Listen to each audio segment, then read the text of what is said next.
Good morning, everyone. I am Ms. Swati Agarwal, Assistant Professor in the School of Media and Communication, Adamas University. I welcome you all to the second day of the Faculty Development Program on Research Paper Writing and Publications in SCOPUS and WS journals. This Faculty Development Program has been organized by the School of Media and Communication, Adamas University. In the sessions yesterday, we widened our understanding of research by learning from the veteran Dr. R. Kushal Kumar, former professor, Mysore University, and none other than Dr. Shishir Basu, professor of Banaras Hindu University. They tried their level best to illuminate us on the essentials of research. We too tried to grasp all we could. But the quest for knowledge is a never-ending and lifelong process. And in order to quench our thirst, we are here again, all set to attend the second day of the Faculty Development Program. Today's session is an effort to know more about research framework development. A popular researcher once said, research is seeing what everybody else has seen and thinking what nobody else has thought. It is not only about gaining knowledge, but creating knowledge. Today, we have with us Professor K.V. Nagaraj, who is former professor of Mizoram University and Silchar University, Assam.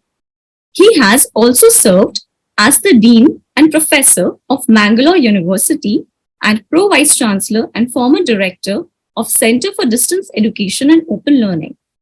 In a career spanning over decades, he has been a journalist and also taught students at Andhra University, University of Mysore, and has also been the editorial advisor of various reputed journals.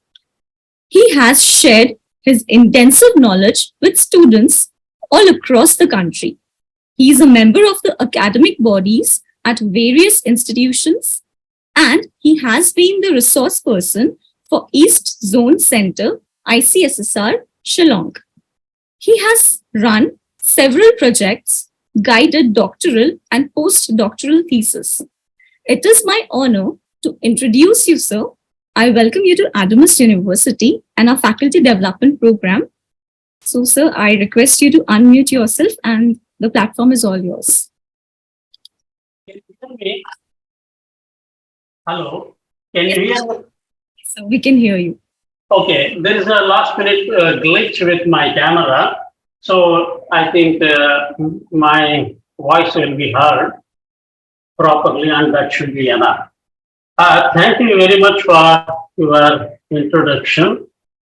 Just as an aside, I should tell my audience that on June 6th this year, I completed my academic association of 50 years, that is half a century. And Kushal Kumar was my research scholar for some time, and Professor Shishir Basu is a good friend of mine. And you have already heard them. I do not know what new things I will be able to deliver today. It is a pleasure anyway to be on line with several participants. It's our pleasure also. So it is my pleasure to be with you all this morning. And let me start with what research is. To me, research is nothing but finding out something new. Something new, some new knowledge to be added to the already existing mass of knowledge.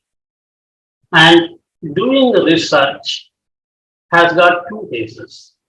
One is the flexible phase where you will be doing things with lot of flexibility in approaching the subject.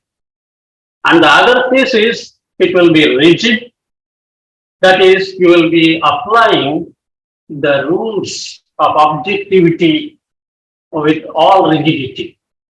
So it is a contrast, but both the phases help us learn about the real phase of research in mass communication.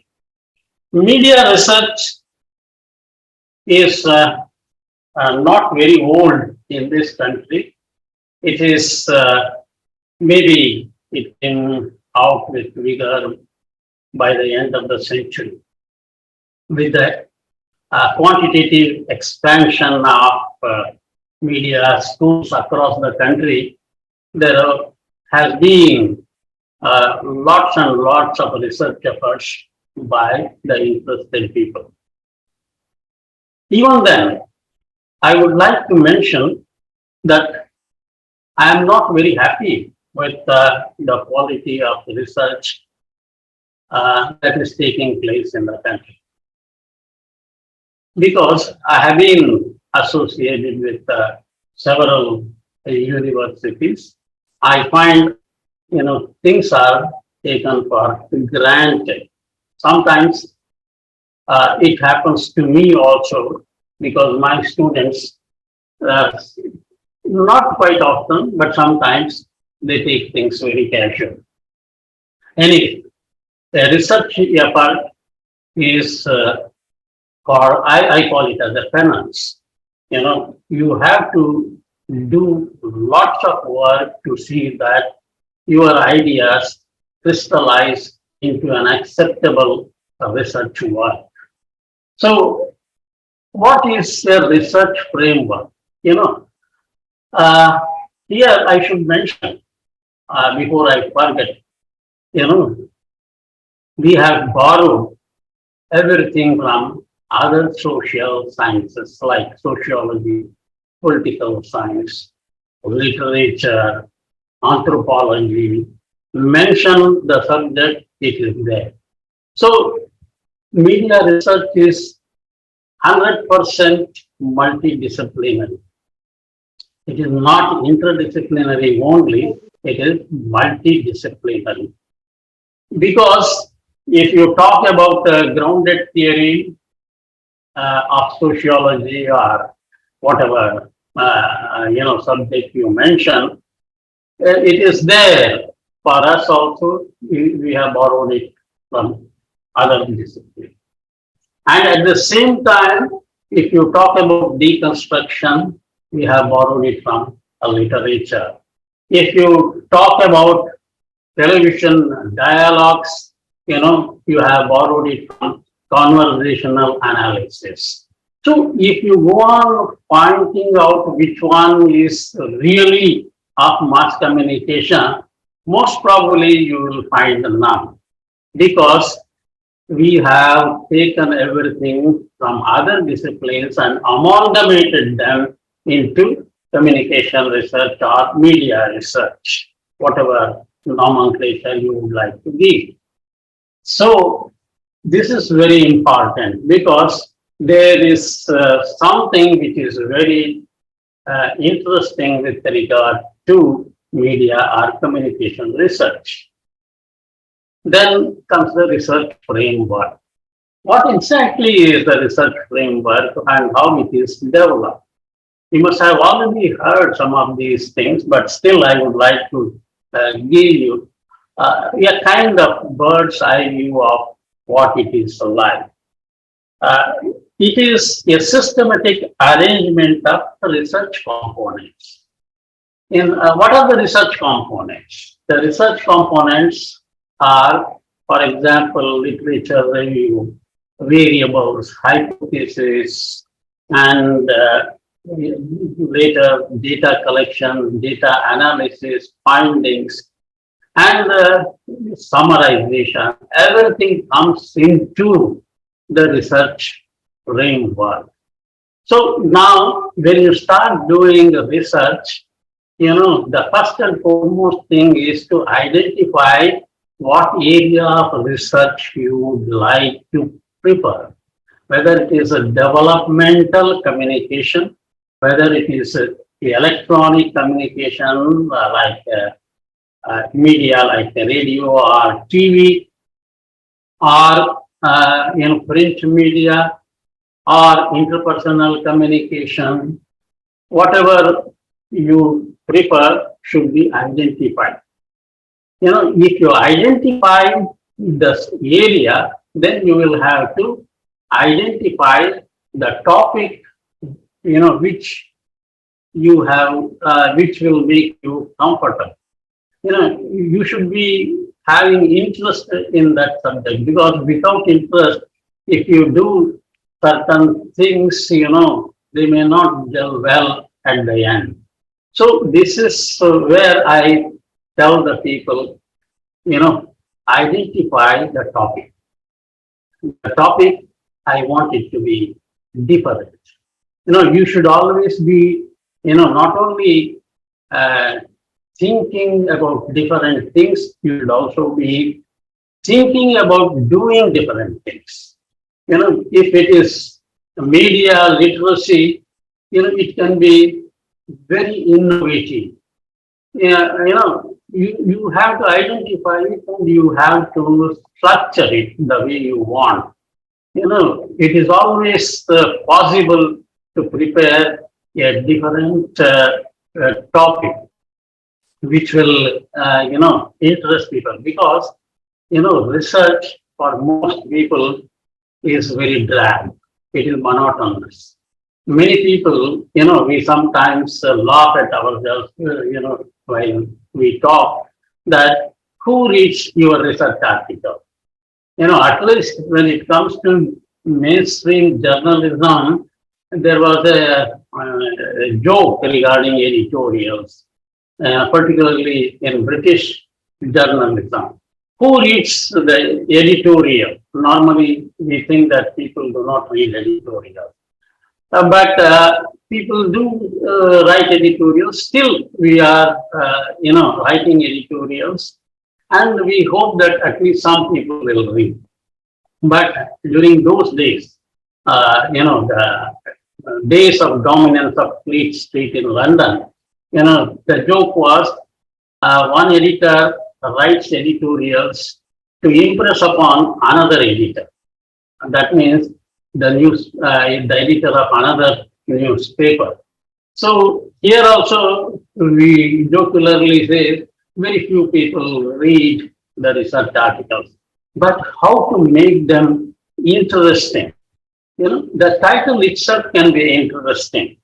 Suppose you write, for example, media literacy and women, a study.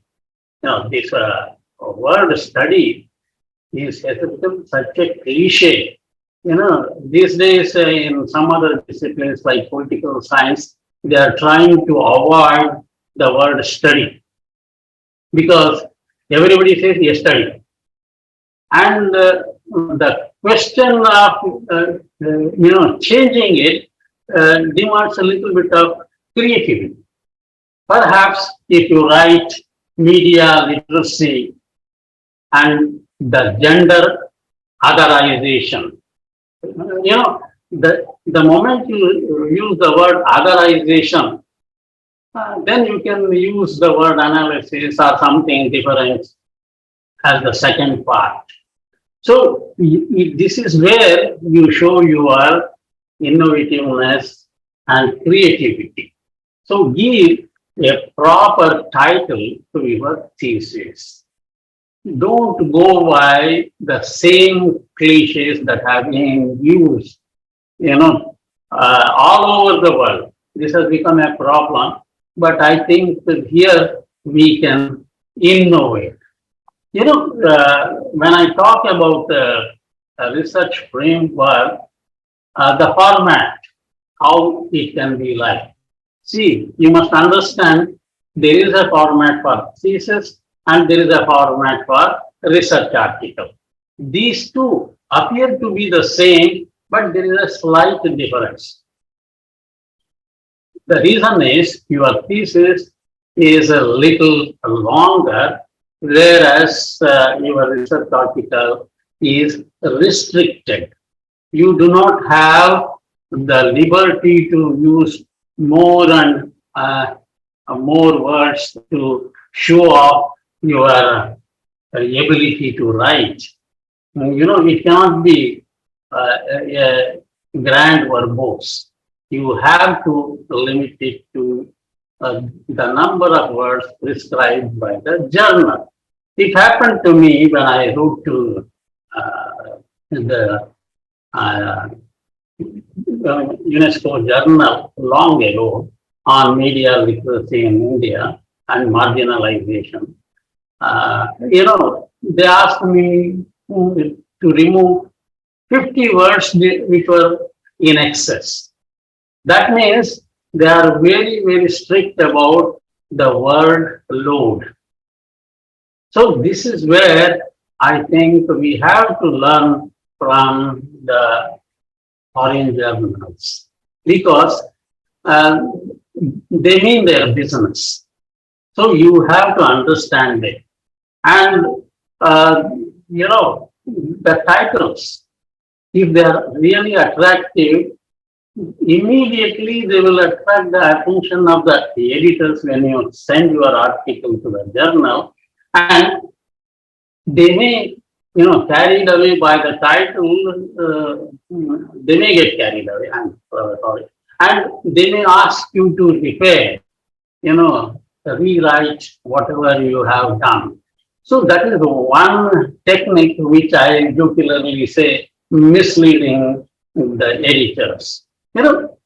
This is where, you can show off from the beginning itself that you are capable of doing something better.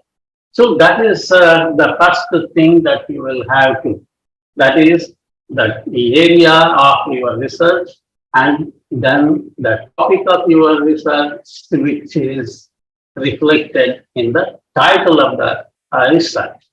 And the second point, which I always mention is, how do you chapterize or put your contents inside? You see, we talk about concepts and other constructs. The question here is how you are going to define these concepts. Concepts are there dime a dozen. You can talk about power. Power is a concept which can be described in many ways.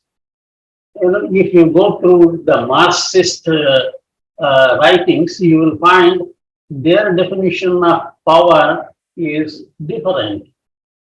If you go to the capitalist thinkers, they will say power is, for the prosperity of everyone. So they keep on changing with the times, they keep on changing with ideologies, they keep on changing with the writers. If you use Gramsci, you will have one kind of definition. And some popular definition is where there is a difference in relation between one and another, it is called power. This is what some people say. It is a very simple definition now, what we call as inequality. Where there is power, there cannot be equality. It is inequity or inequality, whichever word you want to use, because there is a subtle difference between equity and equality. So you have to understand what concepts you are going to fit in, and are you really comfortable and proficient in defining these concepts, explaining them to the other authors or the other people who are interested in your research, or those who would like to read about what you have written. So these are the things that we will have to take into account when we start developing a research framework. The research framework is directly related to your research ideas, as I have already pointed out. then what else you will have to incorporate? You will have to incorporate, you know, the significance of your study. This is very important in the sense, you may think that the topic chosen by you is important, but others may not agree easily. So you have to defend your, topic. It is not an elaborate essay of defending yourself by offering too many justifications. It is simply with one or two paragraphs. And if it is an article, I believe you won't get more than 3 to 4 lines to justify whatever justification you have. This is something which I take thought of always because, significance is very important. Then you will have to, people talk about the statement of the problem. See, normally in 1970s, 80s, we never used in media. Of course, it was there earlier in other disciplines. A statement of the problem. For me, it is the same introduction or statement of the problem. Of course, the ICSSR has come up with a format for both thesis writing and article writing. I believe that can be taken as the basis for your writing. This brings in a kind of uniformity of writing across the disciplines. Of course, I always say communication or media research is different because we have taken everything from other disciplines. Whatever it is, this is something which I always experimented with. And then some people will have a literature survey or what you call as a review of literature. And the review of literature, how to do it, I will come back to that a little later. So these are the sections that you have to think of.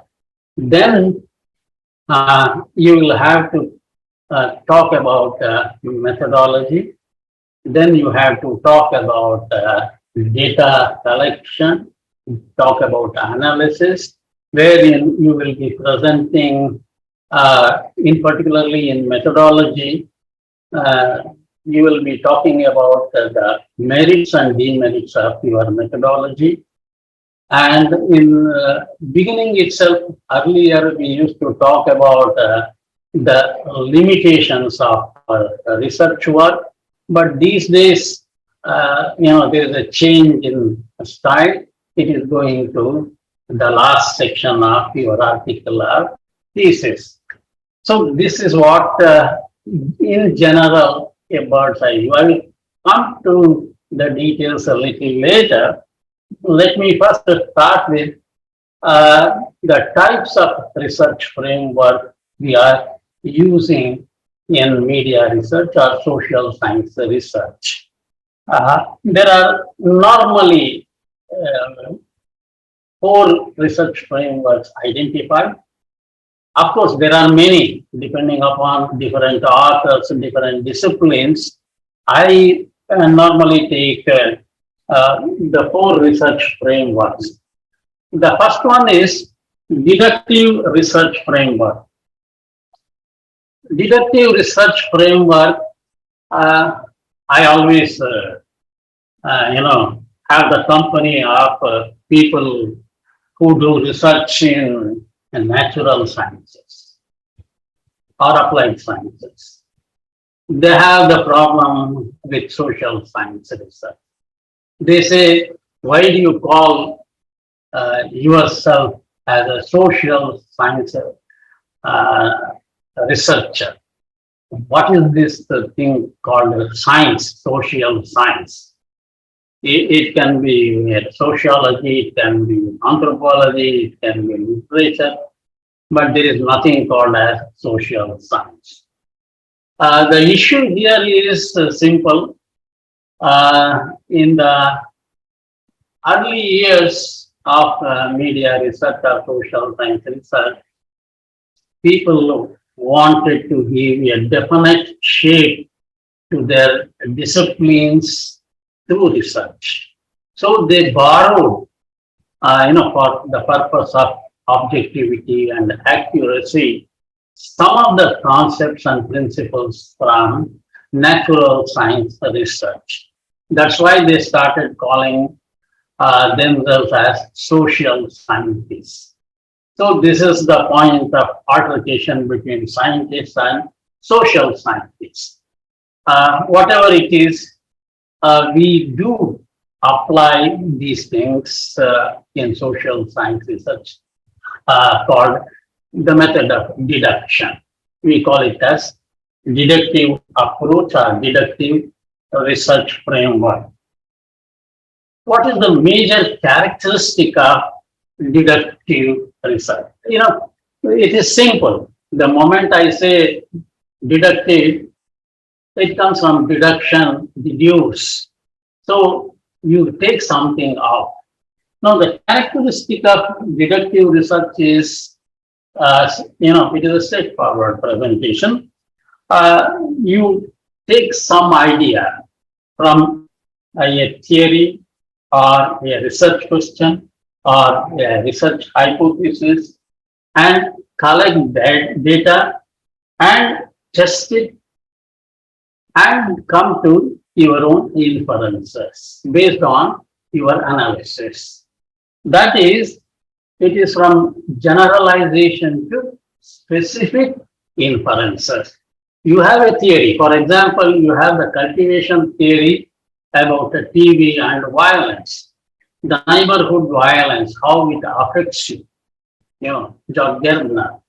So when you take that neighborhood violence and then come to various specific effects like effects on children, effects on women, effects on men, effects on old people, less educated people, more educated people, people with more income, people with less income. You can go on, making it very specific. So when you sectionalize, when you divide it, when you classify everything into certain specific observations, findings, it is called deductive research framework. This is very much applicable to quantitative analysis, quantitative research.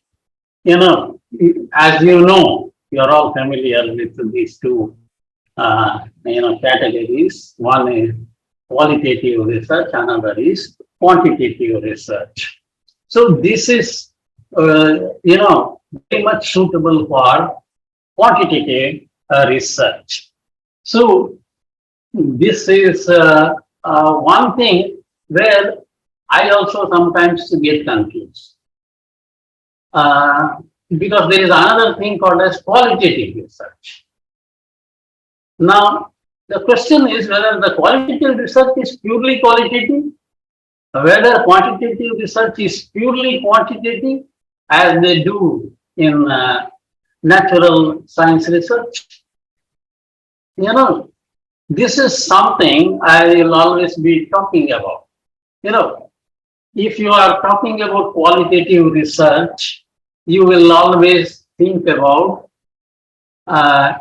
research questions. And when you talk of quantitative research, you will be talking only about hypothesis. In hypothesis, you have got classifications like null hypothesis and research hypothesis.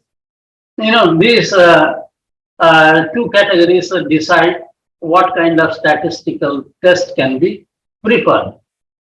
Okay. So this is where I always talk about. Should be not, there are some people, in fact, many people have argued with me and they said there should not be any hypothesis in qualitative research. I beg to differ with that. People who are reading books on, research methods, particularly with regard to social sciences. So,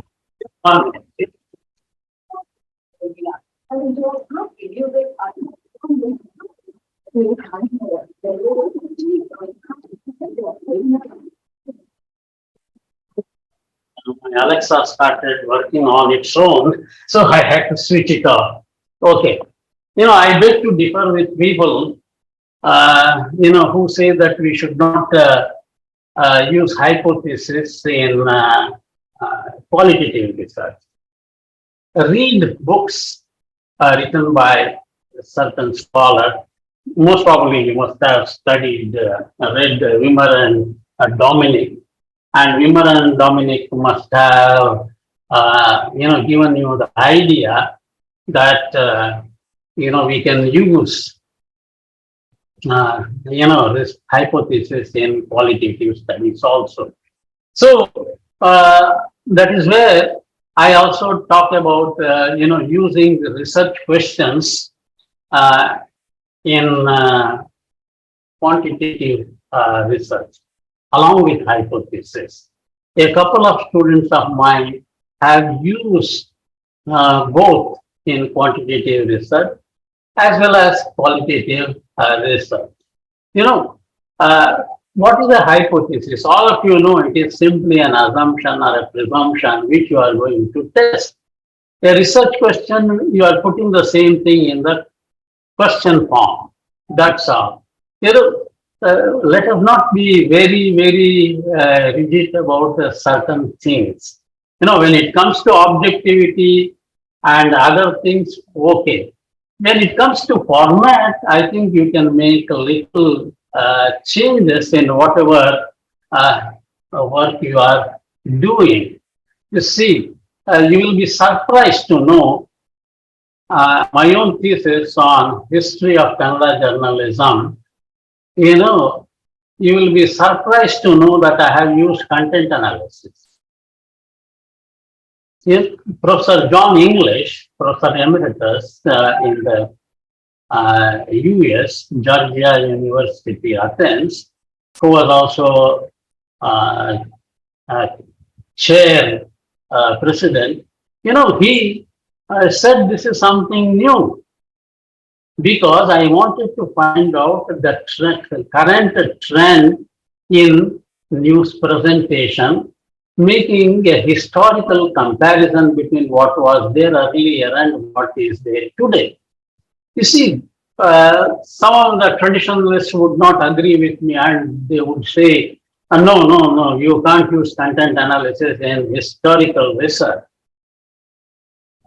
I disagree with them. And, people who have, refereed my thesis, they said it is acceptable. So this is what I tell people to be innovative. You can make innovations. I have seen in certain qualitative research efforts the use of statistical test, simple statistical test. It is not a high order statistical test, but a simple statistical test, or even, the percentage analysis. It is possible. So that is where I tell people to be a little more flexible. Then we will come to inductive research framework. When you talk about deductive, you will have to talk about inductive naturally. Inductive research framework, its characteristic is it starts from some specific observation or specificity to generalization. So generalization is possible at the end because your specific observation will lead to what we call as a theoretical framework or the emergence of a theory. Here also you collect the data. People have a wrong notion, but the moment I say data, they think that it is only survey research and answers given by the respondents, they form the data.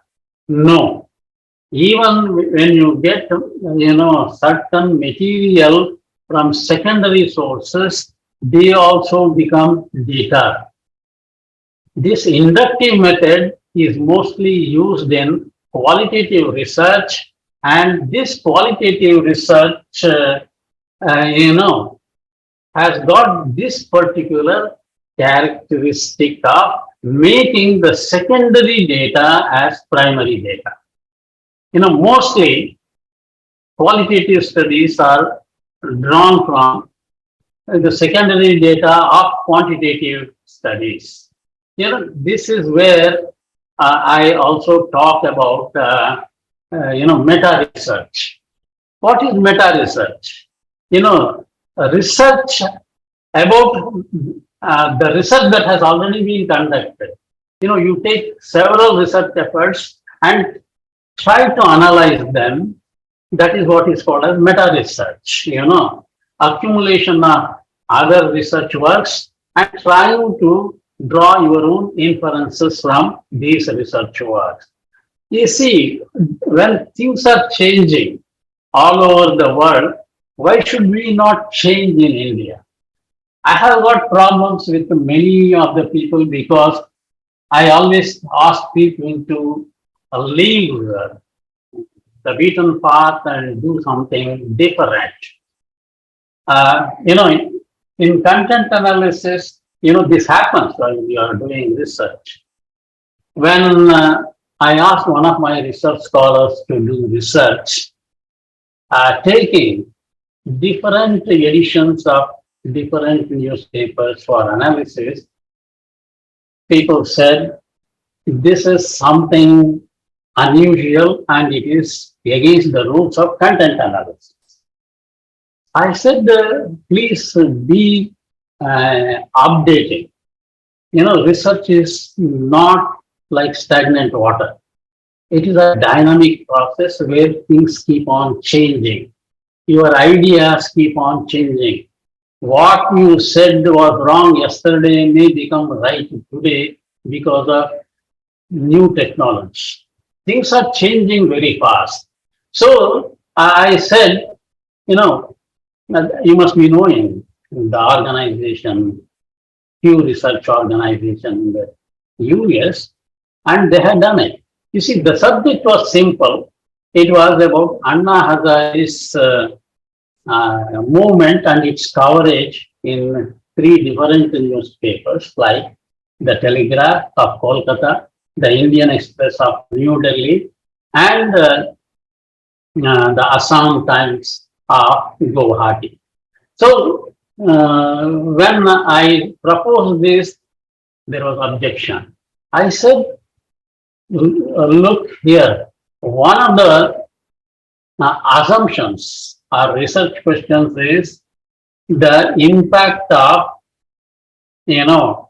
proximity of the movement to the coverage of that particular movement in newspapers published from different towns or cities. That is proximated coverage. So, is it wrong? No, I believe, one has to be in the US in particular, umpteen number of, research articles have come out using this particular assumption as the basis. So this is what I tell people. Inductive method, as you know, best suits for quantitative research. The third one is abductive research framework. Abductive research framework, you take it as an exploratory matter. When you do not have complete information, complete data, then you will be using this particular uh, research, using this particular research framework. You know, this is normally used for making everyday decision and try to find out anomalies by getting more information from the sources or respondents, whatever the case may be. So this is not much used in media research or communication research, not even in social science research, except in social work, because it is related to, normally medical issues, both physical and mental. This is where we do not worry much about this particular research framework in our area.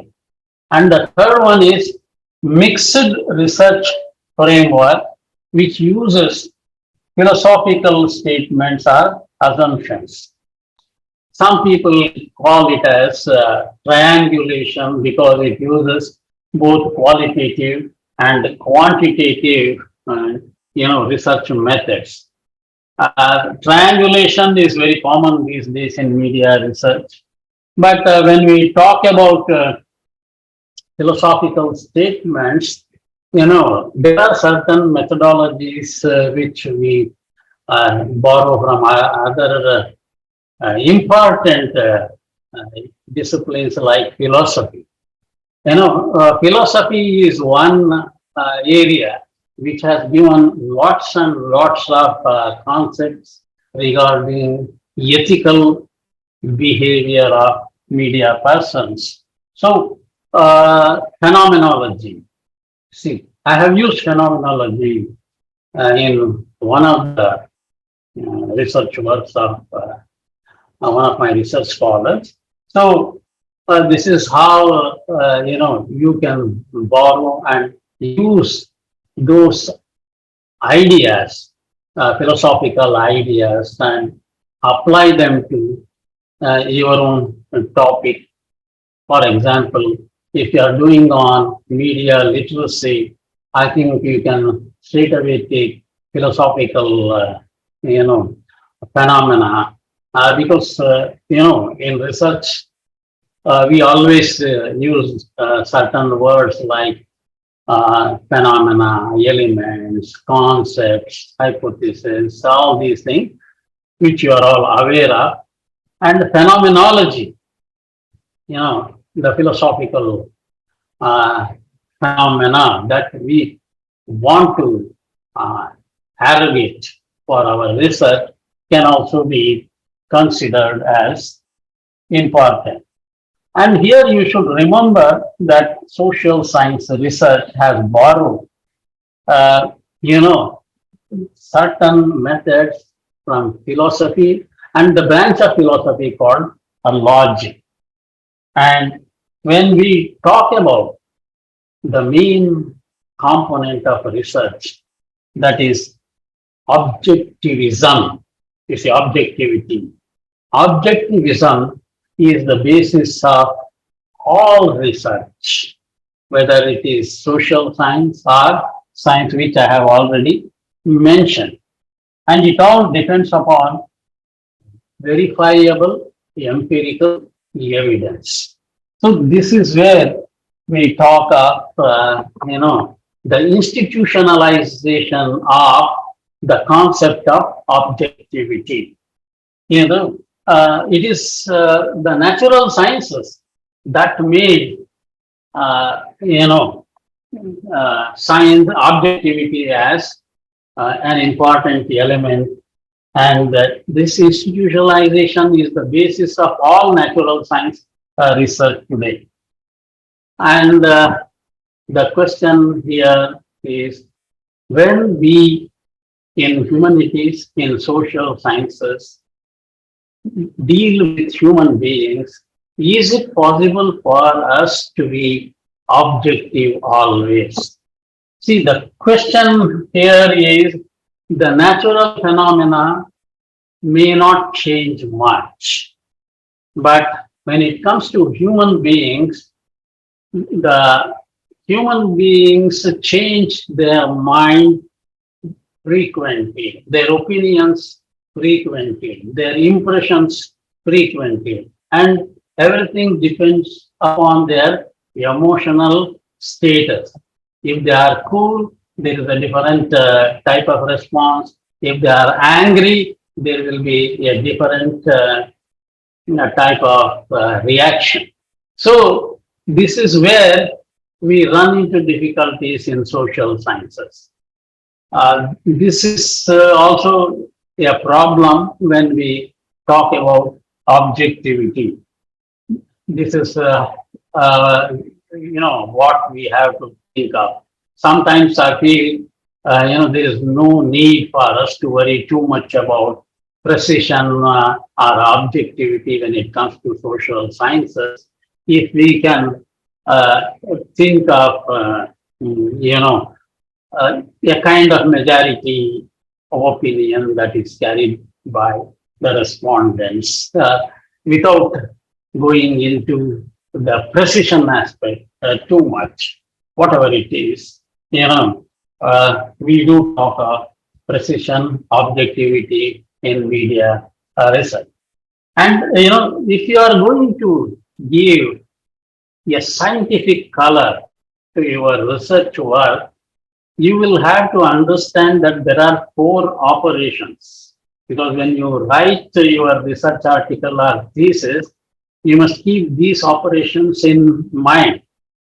One is, uh, this is demonstration of covariance.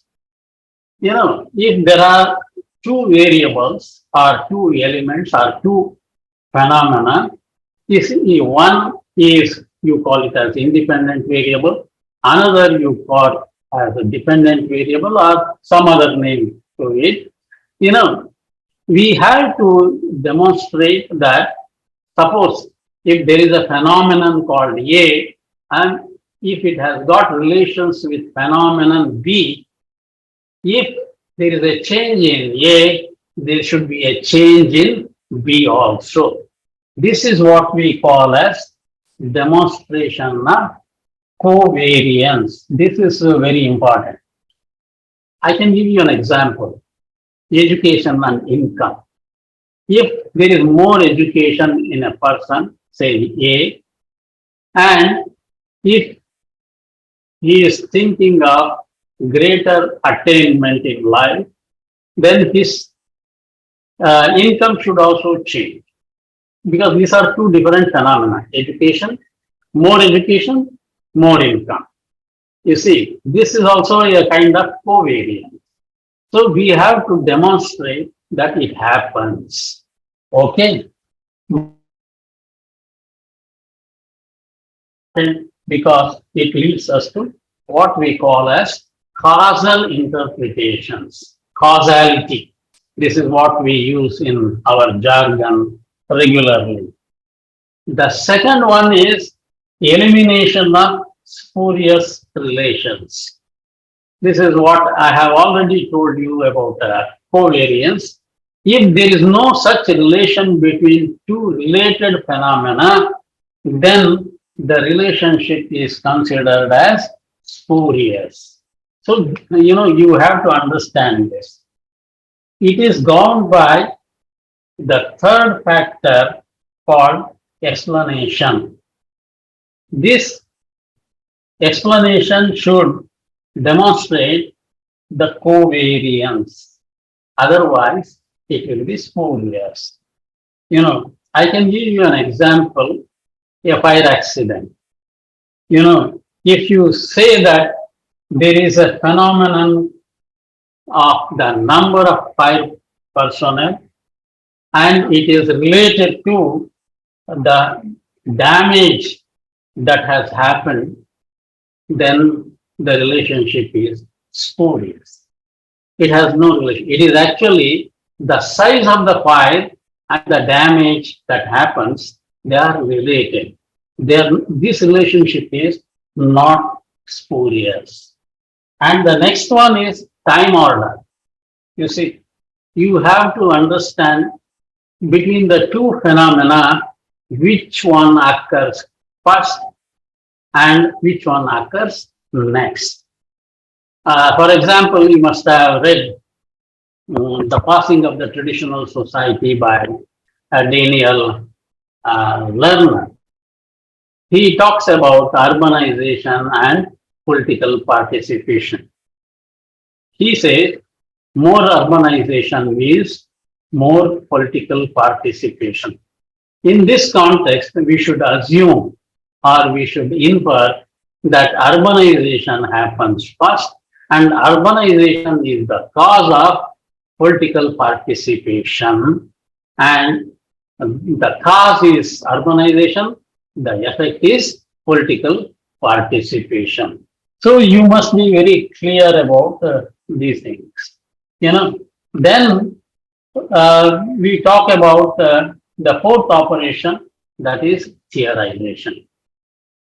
Are we going to theorize anything out of our research? There are many theories that have come out, and one of the Nobel laureates in physics one day, when he visited my university, oh, are there theories in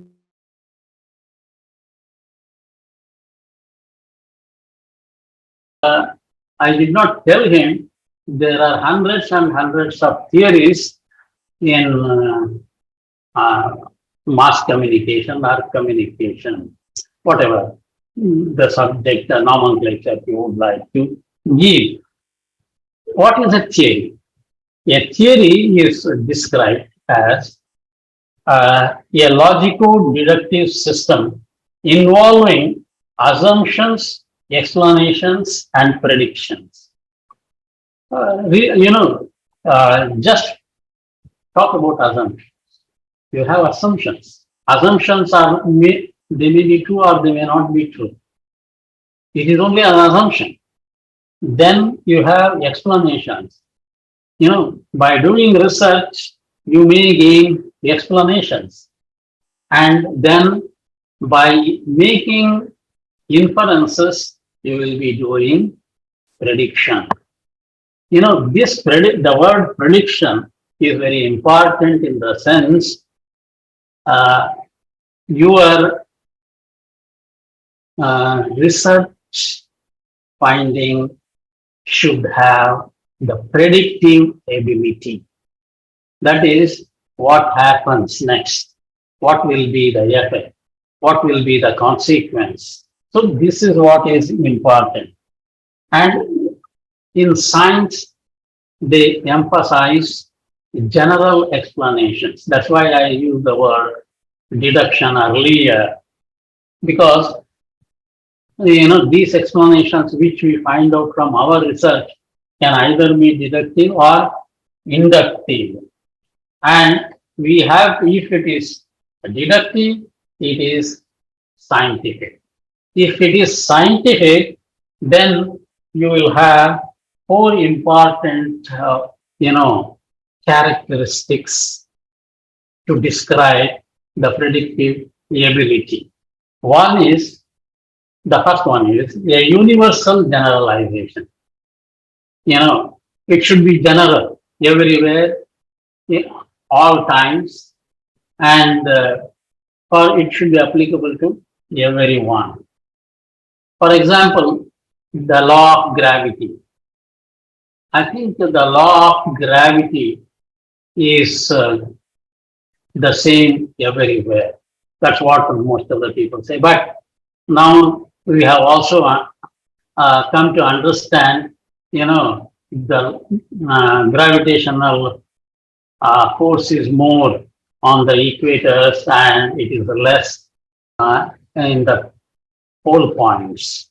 So whatever it is, everything is questioned these days.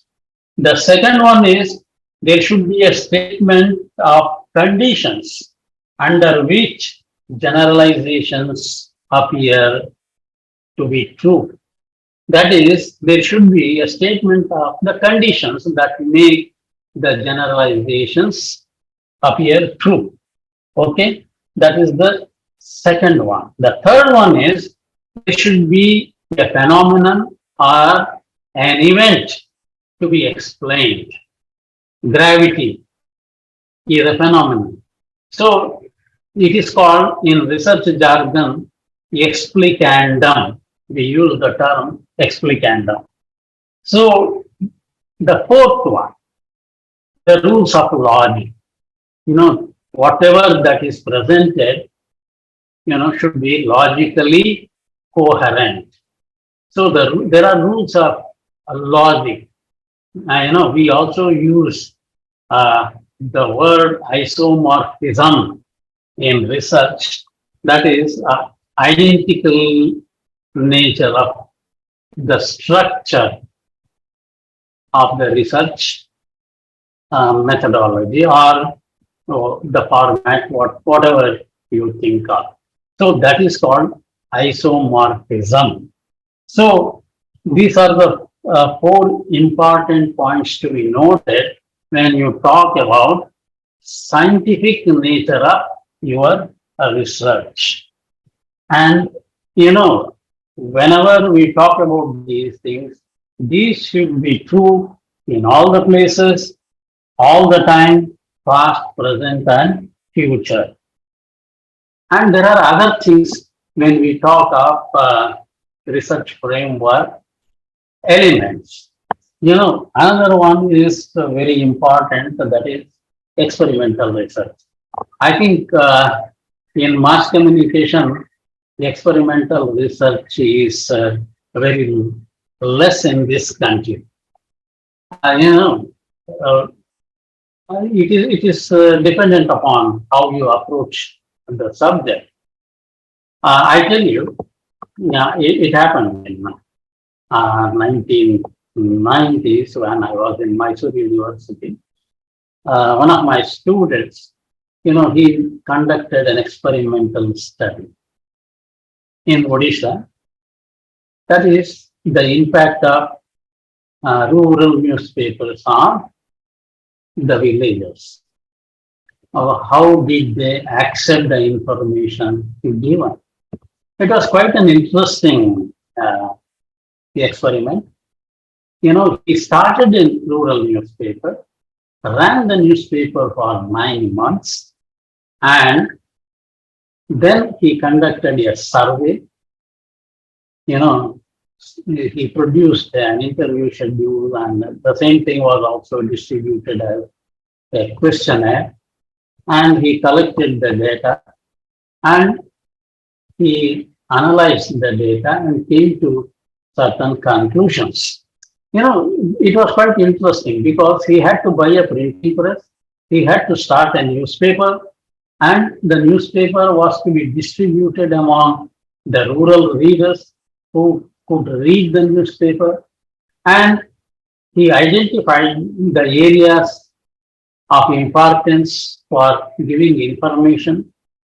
And ultimately, one interesting conclusion, if we say conclusions, yes. Otherwise, an interesting conclusion was that the newspaper was a grand failure, but the editor was a grand success. He became a celebrity in the rural areas of his newspaper circulation, and the newspaper was not, subscribed or even read by many people. This is something which is totally different from other types of research which people do. I know there is a problem with us in the sense we always prefer survey research because survey research is very easy to conduct. Unless a person is honest, ethically conscious, survey research, I have seen people filling the questionnaire at home. So I believe such kind of attitude is not good for media research, whatever it is. I can't generalize it because there are many honest people on the ground. So these are certain exceptions that sometimes we'll have to tolerate. So in experimental research, you have certain elements. So, these are what we call as, manipulation and control. You know, manipulation and control. Manipulation is not in the wrong sense. Manipulation is in the right sense. Manipulation, it is manipulating the conditions in a laboratory. Control, you control the experiment because everything depends upon your decision. This is possible in natural sciences, but this, as I have already told you, this may not be possible in social science research.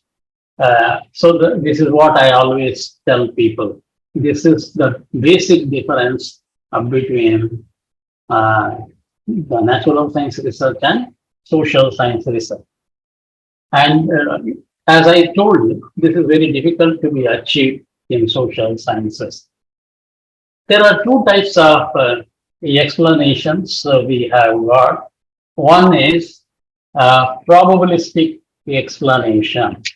Probabilistic explanation differs from deductive-logic explanation because deduction tries to be objective, but probabilistic, explanation is very weak in the sense sometimes it goes by the impressionistic data given by the people, as I told you, who can change their opinion dozens of times a day. So this is where we really worry about the precision of our predictive ability. Our predictive ability is restricted by this. But there is a German school called Westerham. This school talks of not using the scientific methods to human thoughts and responses. It says, don't do it mechanically. Understand it. That's why it is known as the school of understanding.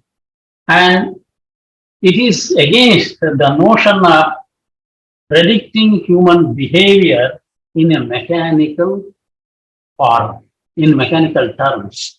It says one human being should understand another human being, not in the mechanical terms that we do in the laboratories. So they say our laboratory is the human world. This is where we conduct experiments. And as I told you, this predictive school is the school of science. Then comes the use of concepts in your research work, in your research framework. You see, I have told you there are many concepts in social sciences. Power, which I have mentioned, democracy, and welfare,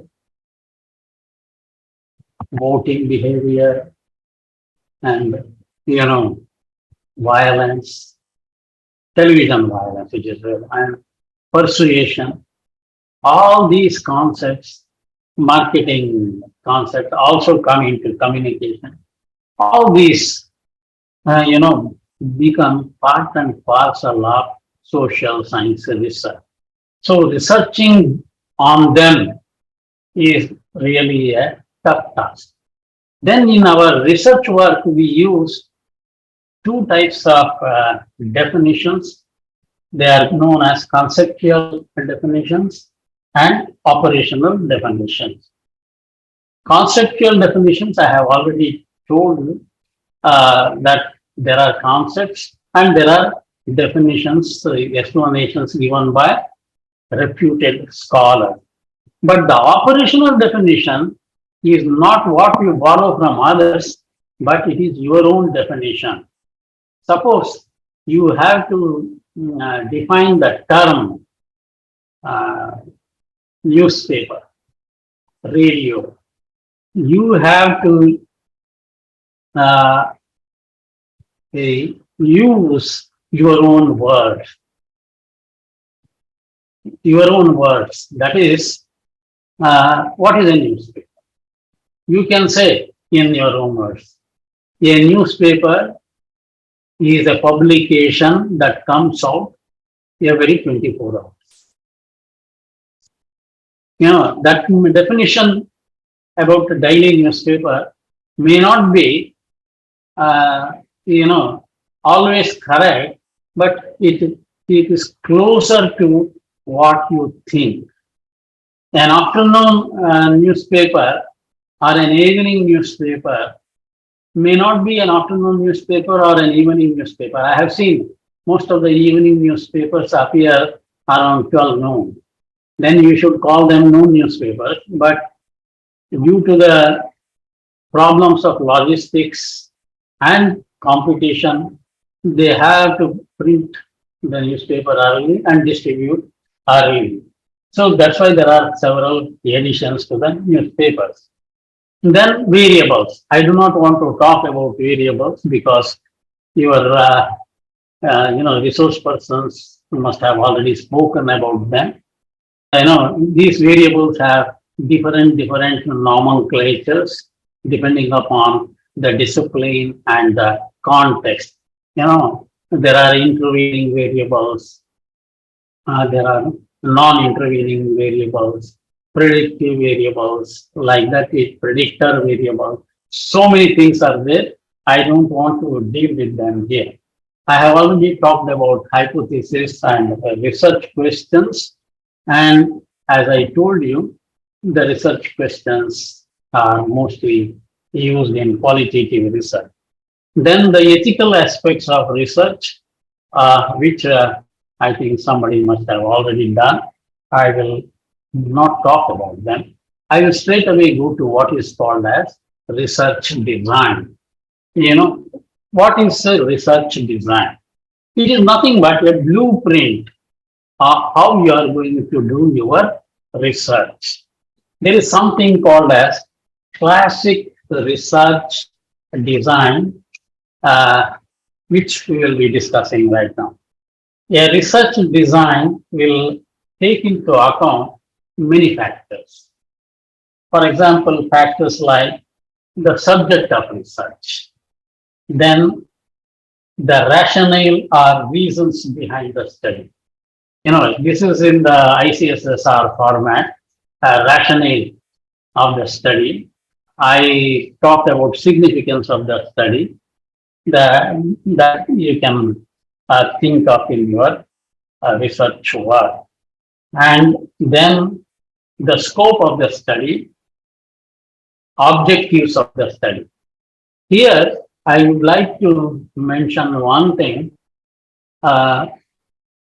Your objectives are going to be converted into several hypotheses and research questions, if you have any.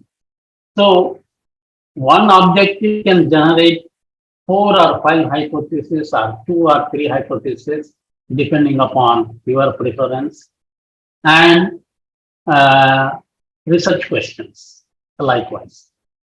But there is an issue. In most of the social sciences, they go for 1 research objective or maximum 2. What we do in media research is we go for 1 or 2 general objectives. We call them general objectives, but we also prepare a set of specific objectives. These specific objectives are going to be your research questions, and they are going to be your hypothesis, and the number is dependent upon you. If you are writing a research article, you may ask me the question, how many hypotheses or research questions to be there? Again, this is decided by the word limit imposed by the journal, and also the most important elements you have to highlight or concepts you have to highlight. Take only those three or four or five, whatever may be, depending upon the availability of space to you in the journal. So that is where, I said the thesis has got more opportunities. You may not believe, normally I don't expect the people to have more than 10 hypotheses if it is a quantitative study.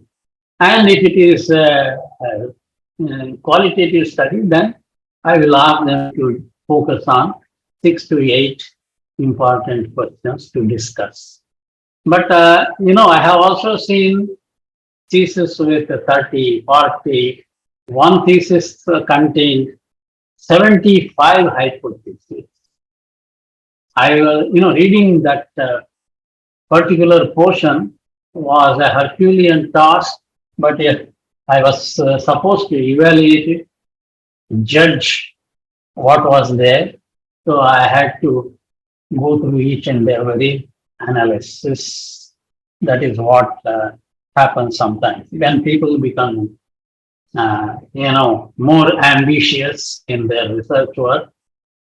These are the pitfalls that we have to encounter. Okay, then the time or the duration at your disposal. What is the deadline that you have to maintain, manage? So this is where your research work is important. In fact, one research article for a foreign journal, I believe, takes minimum 12 to 18 months. Minimum. Sometimes it takes even 24 months. It is not like, India, where people can produce, articles after articles. And predatory journals are there for us because we can always do the cut and paste business, which some research scholars do. Anyway, then the place of investigation. Where are you doing your investigation? Is it possible for you to do it in such a locale? That is very important. And major concepts you are going to test. What are the major concepts? And whether they are operationally defined. Then what kind of data you require. See, here I talk about the quality of data.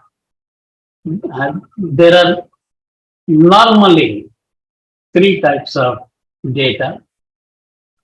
Nominal data. Then we call it as middle quality data. Then high quality data. This nominal quality data is of lower category. When you are applying some, lower level statistics, I call them roadside statistics. If they are amenable to such statistical tests, they reflect the quality of data. You must remember, you cannot apply a high level statistical test to a low level data. So it has to be of that quality. And higher level data will always be amenable to high level statistical tests.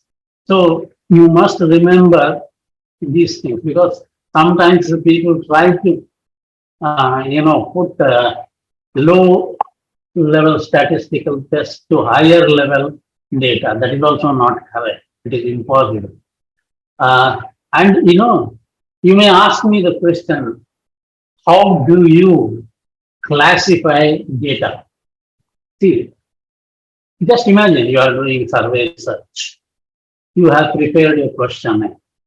If you prepare a questionnaire with questions with fixed options, yes or no, it becomes a nominal level classificatory data, and you can go only for low level, as I said, roadside statistical tests. Suppose you are doing factor analysis. Factor analysis, the very structure of your questionnaire changes. Here in factor analysis, what you will do is you will frame the questions as statements, not as questions. And the statements will have substatements, and substatements will have options. And these options, you must understand, they will have always 5 to 7 options, what you call as Likert scale options. It will be tested on Likert scale. Agree, strongly agree.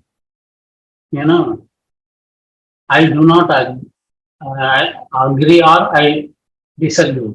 I strongly disagree. I don't know. This is 5 point. See, what I have done, sometimes I do this kind of mischief. I take only 3. I know, or I agree, I don't agree, disagree, I don't know. Because, ultimately it helps you in data reduction. One thing you must understand in media or communication research is the basic work of yours is, when you collect data, is to reduce the data to the minimum possible extent to suit your objectives. That is, or your hypothesis or your research questions. And this factor analysis is not an easy job to do, because it is a very complicated thing. You can't, of course, I was doing it manually and it was cumbersome. But today you have the statistical software available and you can do it comfortably. The only thing is you have to feed the data properly. So this is where I tell you, your questionnaire will reflect your data quality, the kind of data you collect from them. See, there are many things in research which you will have to understand, and data reduction sometimes. Yes, can we break for 5 minutes? Yes, so that I was trying to tell you. So can we? No, somebody has already messaged. So I thought, okay, I have no problem. So now it is 11:50, 11:49 in my watch. I will be back by 11:55 or 12. Which one you? 12 would be okay, I believe. Okay. I will stop at this point. We will come back. Okay. Device so that the camera works for you. I will try to satellite my camera. Let me see. Thank you.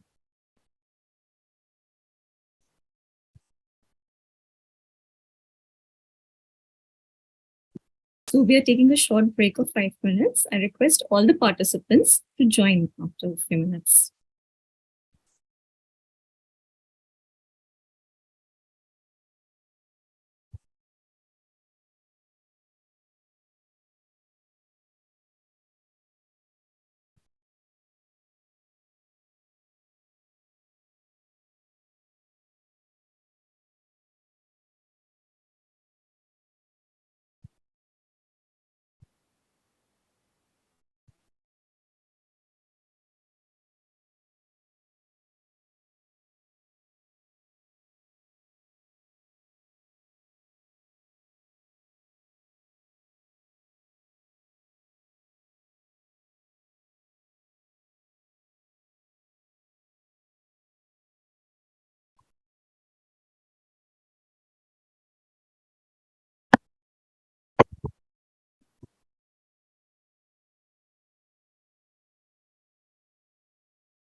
Welcome back from the break, participants.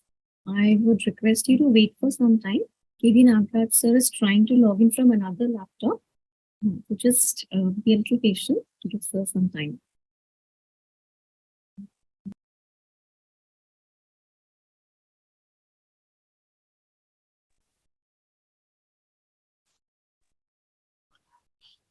I believe you can see me now. Thank you so much. Yes, we can see you and we can hear you also. Okay. Sometimes, technology becomes inconvenient. It does have convenience and inconvenience too.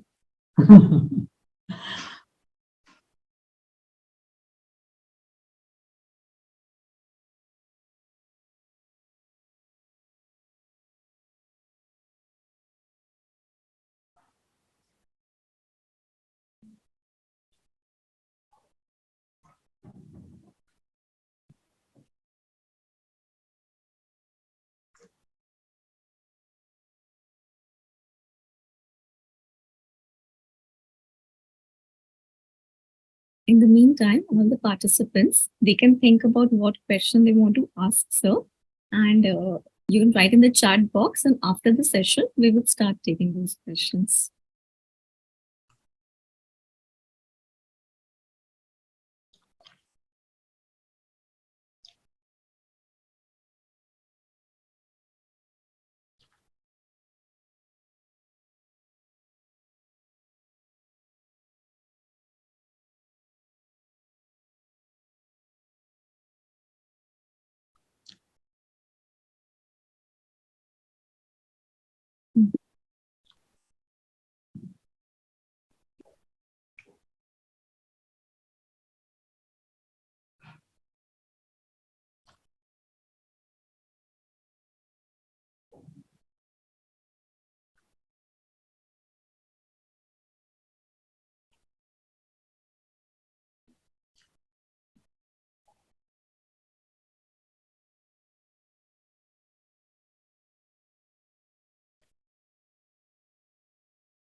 Are they ready?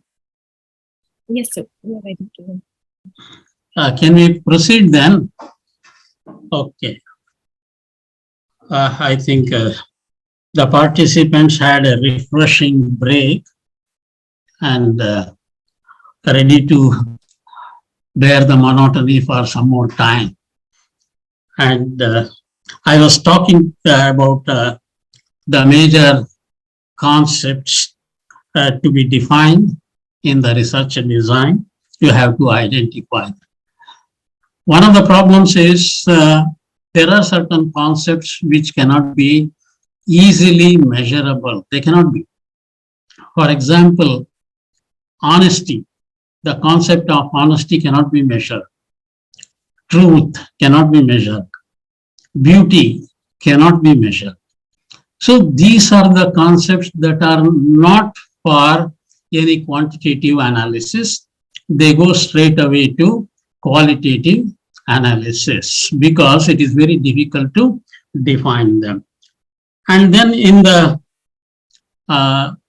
research design, I have talked about the quality of data in relation to the type of data that is required. Then sources of data. Which are the sources? Which are the primary sources? Which are the secondary sources? As I have already pointed out, for the quantitative studies, it is mostly the respondents, the people. And for qualitative studies, it is the secondary source. What is secondary for quantitative? It becomes primary. Books, journals, websites, and the like. And then the population and sampling, the sample size. What should be the what is the population and how much of it you can take. And if the sample size is not representative, what will happen? If you are applying some statistical test, what kind of sampling is useful? Is there anything called as minimum number for sampling? To be honest, there is nothing called as a minimum. Some people have told me it is 387. Whatever may be the population, 387 represents the minimum sample size. But unfortunately in India, 100 is taken as the sample size by many people, exact 100, because it is very easy to calculate the percentages. And they give the classic example of the Chapel Hill studies, which was the basis for agenda setting theory, where 100 was exactly taken and decided upon. And it has become an issue even in the US whether 100 would be enough for getting an ideal result. That is where the people tend to they differ on this point. Then the techniques to be employed for data analysis, which I have already spoken, that is whether it is survey research or whether it is interview schedule, whether it is face-to-face interaction, focus group, whatever that is available to you. Then ultimately you have to know what type of report is expected of you and what is the target audience. Who are the people who will be reading your research report? If you are doing a project or something for the government of India, you know that it is for the government people. And then the time frame. What is the deadline? How much time you have got to prepare, and what is the expenditure involved? These are the things that are to be taken into consideration.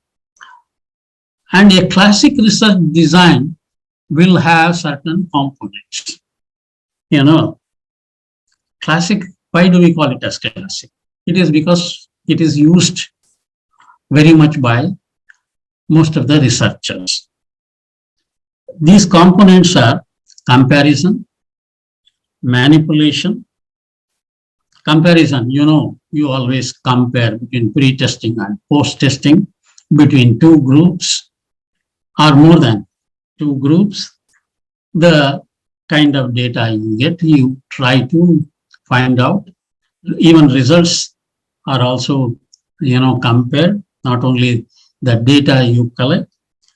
Then the second one is manipulation, which is possible only in natural sciences, and it is difficult to achieve in social sciences. We simply say, put it, if there is a change in A, there should be a change in B, which we call as covariation. The third one is control. It is the control of experimental conditions. It is possible in natural sciences. It may not be possible in social sciences. And there are certain things which you will have to think of when you think of control. There are certain intrinsic and extrinsic factors related to the concept of the element of validity, whether it is valid. There are two types of validity, internal validity and external validity. So the internal validity is very important for us because it has to measure the instrument has to measure what it has to. This internal validity is again affected by intrinsic and extrinsic factors. What are the extrinsic factors? Possible biases due to selection of respondents. You may select people of your own choice for experimental and control groups. And the other factors that influence this kind of selection may be employment, educational level, family size, and attitudes of respondents. This is very important because many of you must have read the theory of cognitive dissonance, and this is very valid when we are going to select people. We should not think that this fellow has got more dissonance and that fellow has got consonance, that kind of, that's why we talk of randomization.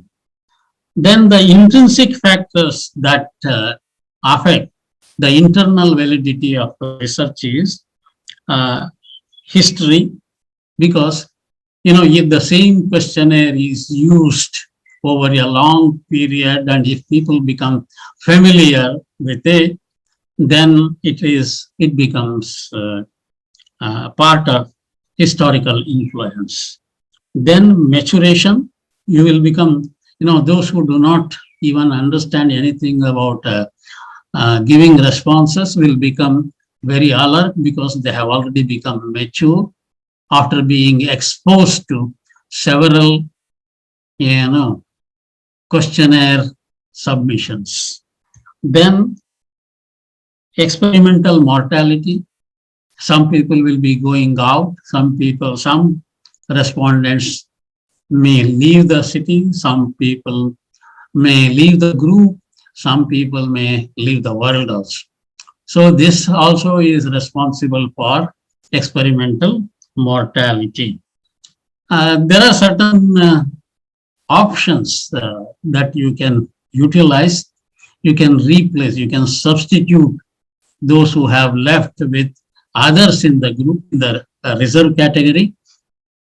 Or if you are doing house to house survey, you can go to the previous one or the next one in the list according to your selection and try to, bridge the gap that happens.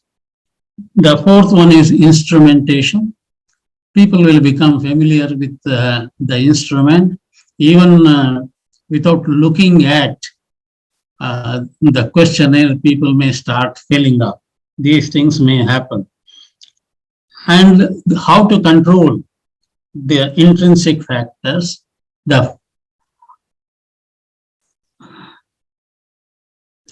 Okay, I will answer this question a little later at the end. Okay.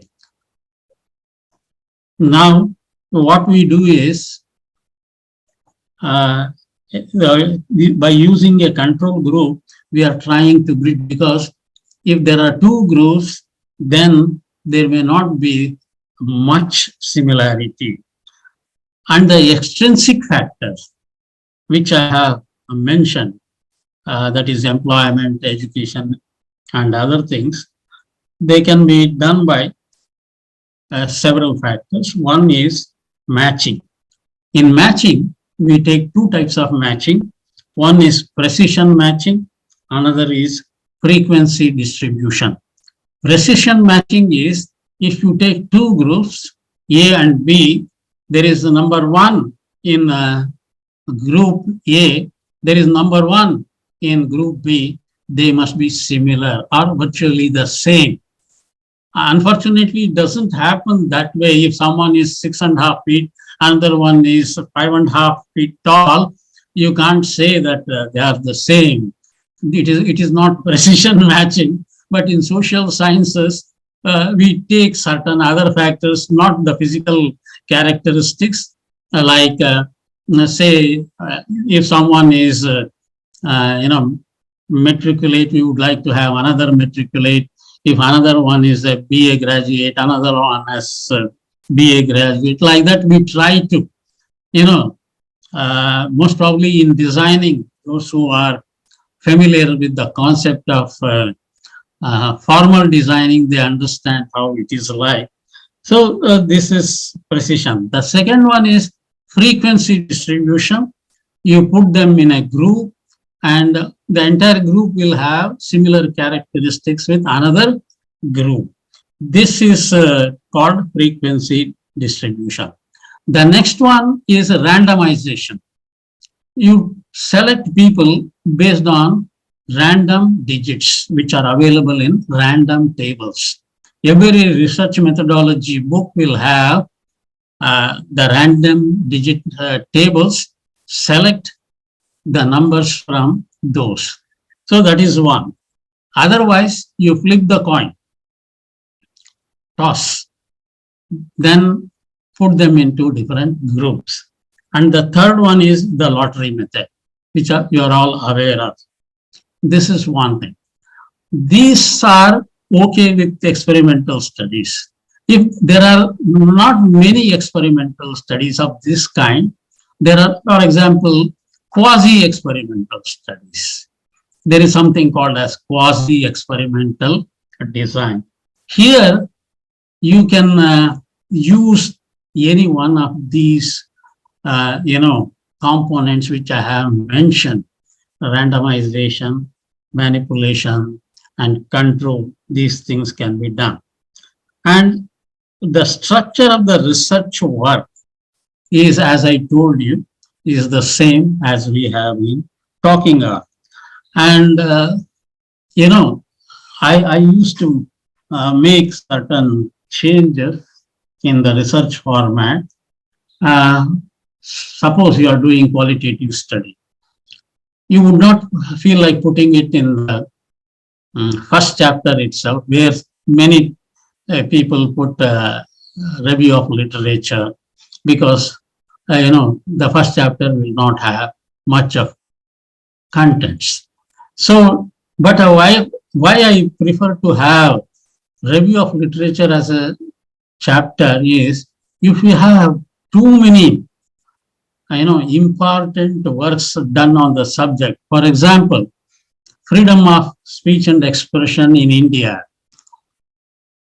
If you take that subject, as a topic for your research, there are many books, many articles, and many dissertations on this particular topic. So I would like to have a separate chapter. And some people put methodology also in the first chapter. They don't want to put it as a separate chapter. I prefer that it should be a separate chapter, because it is better you discuss the methodology in detail. For your information and for my satisfaction, I would like to make this statement. You may disagree with me. I have no issues with that. No research method is 100% perfect. You may say that I have done the best work in the world. I disagree with you. There is nothing called as the best work in the world.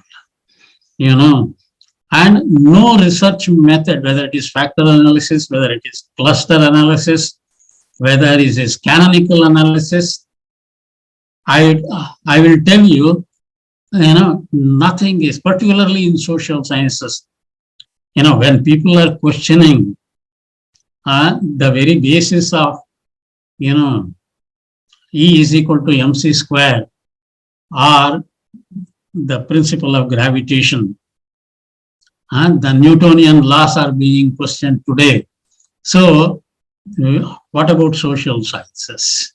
So there will be questions and counter questions. I will give you an example. You must have read about, or you must have read Everett Rogers. Everett Rogers has written a book called Diffusion of Innovation. And he has used factor analysis and also zero order correlation to test the data he collected. You may not believe there were hundreds and hundreds of questions to him. Some people even lashed out at him. There were harsh comments against him. And ultimately, he had to agree that zero order correlation was not that much suitable statistical application for his data. And he went further. After a couple of decades, he even said, if I had an opportunity, I would have revisited my own work. Imagine, you see, today what I have written may not be acceptable to the people tomorrow. See, always, this is what I call as the path of knowledge. In the path of knowledge, there will be conflicts, there will be clashes. You know what John Milton said when he proposed his libertarian theory? He said, in the marketplace of ideas, there should be clash of ideas. Then only the truth will emerge. Of course, John Milton, even though he said this, in practice he was different. That is how all the intellectuals are. All through the history of civilization, intellectuals always have, contradictory affiliations, depending upon their convenience. Okay. Anyway, let us move to this particular aspect of application of research method. So, you decide what kind of data you have got. So then only, if simple percentage analysis can provide obvious results, then don't go for statistical tests. Sometimes it so happens, without understanding the quality of data, the type of hypothesis that we create, we try to apply higher level statistical tests and then get into trouble. See, if you give the data, if you feed the data to the computer, the software package will give you the result.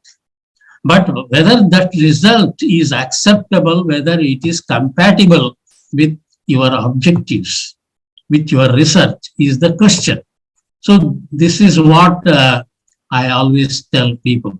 Be careful about, then understand the limitations of your research.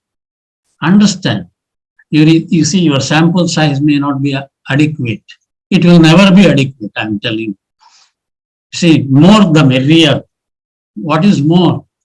It is not census data, which is, census is conducted by the government of India once in 10 years. They take 10 years to collect the data, which you and I cannot do.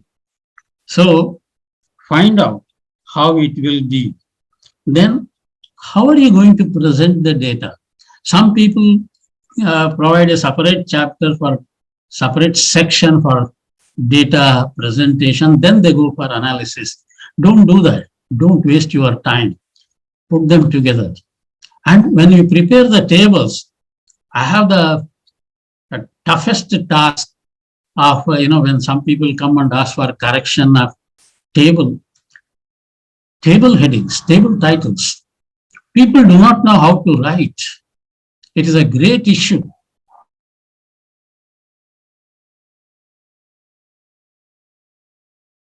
A title to the tables is to be thought of, because this becomes very difficult for anybody to understand. So then the research gap, you have to talk about the research gap. Who has done, who has not done, what you are doing, how it is different from other research. I think these are the things to be talked of. And should we put, conclusion, that is conclusion, summary, and your recommendations together? I would love it. I would love it. Even when you write your article, forget about the thesis, make it a short presentation. There is one problem with research, repetition. When you write, repetitiveness is quite acceptable. But when you write an article, how much of repetition is acceptable is the question. Try to minimize it.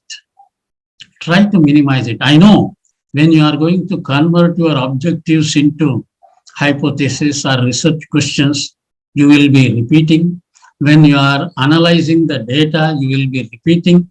That is fine. In the conclusion also, you may or you may not repeat. That is also okay. But for every sentence, don't write the same thing, and doing it again and again, it will become very difficult for the person who is correcting. That's why, most of the,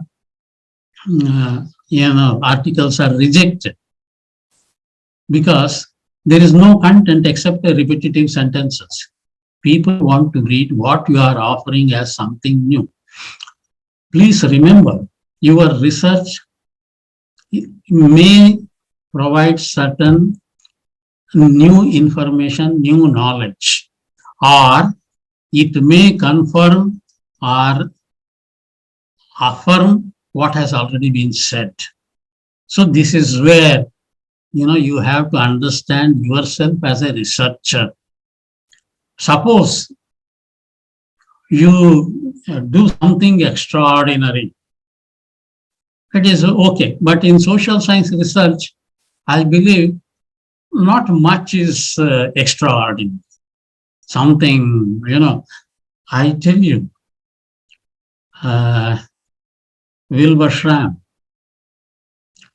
in 1980s and 90s, Wilbur Schramm was neglected. They said his theory, his thesis is not acceptable.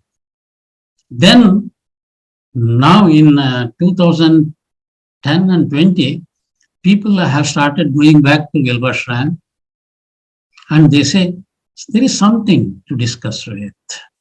It is acceptable, at least partial. You see how, the approach changes. You have to understand that, how over a period, approaches, comments, opinions change. And it is because of research. People in the United States are afraid of television violence. Go to Denmark. Nobody is bothered about violence or obscenity. You must be knowing that there is no film censorship in Denmark. They don't bother. They say, okay, somebody has done it. It is not my job to worry about it. So this is where I believe, researcher in social sciences, media researchers will have to understand how it is like. Then bibliography. I think somebody must have already told you about how to write bibliography. There are many types. Each journal and each university will have, its own or their own styles, whether it is APA or MLS or Chicago Manual or something else, whichever you want, whichever is prescribed, use it.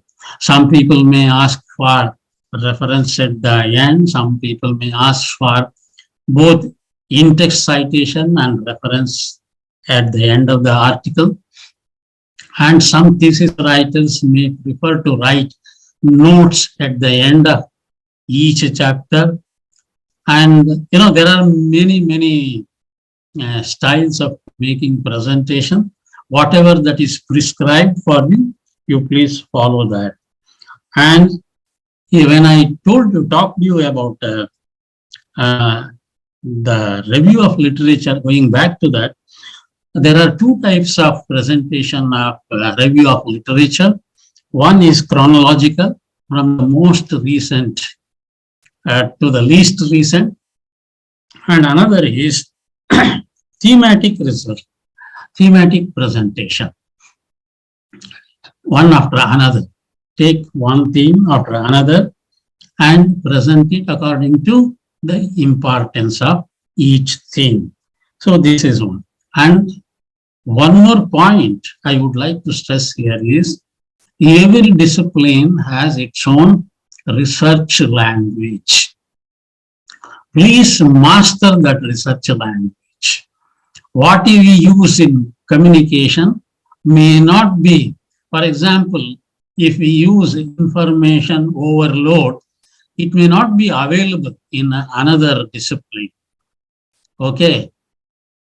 Cultural dose. It is used in cultural studies, social.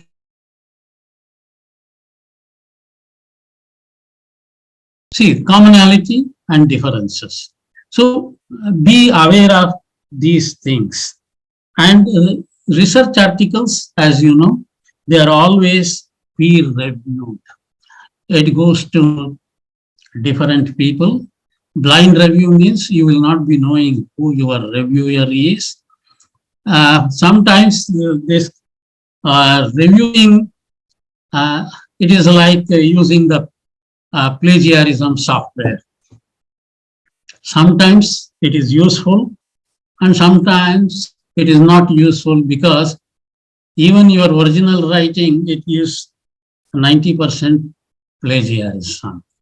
So, using the same words and the same language may get you into trouble because it goes by the words, not by the concepts that you have got in your mind.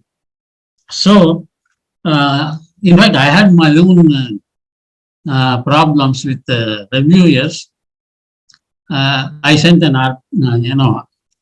my research paper to one of the conferences, not in India, outside. I know that the scholar was Chinese. They don't understand what we have. And I took the entire population as sample, journal media persons in Mangalore city, 263. And back came the reply, your sample size is inadequate. But my title had said Mangalore city.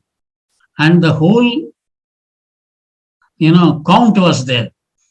Now, if 263 is inadequate, then I should take the entire country. The simple reason is that person was not aware of that and he did not read the text perhaps clearly. I had to then clarify. It happens.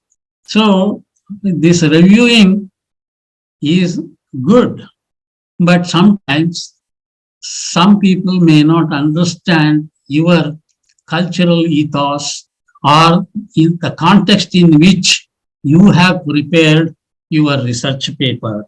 So these are the things that you will have to keep in mind. And as you know, preparation of abstracts, just 150 words, people will ask for, you prepare it and then talk about all those things. Then if you ask me what can be, before taking up questions for answering, I would like you to focus on certain new areas of research, particularly in the Indian context. One is visual designing.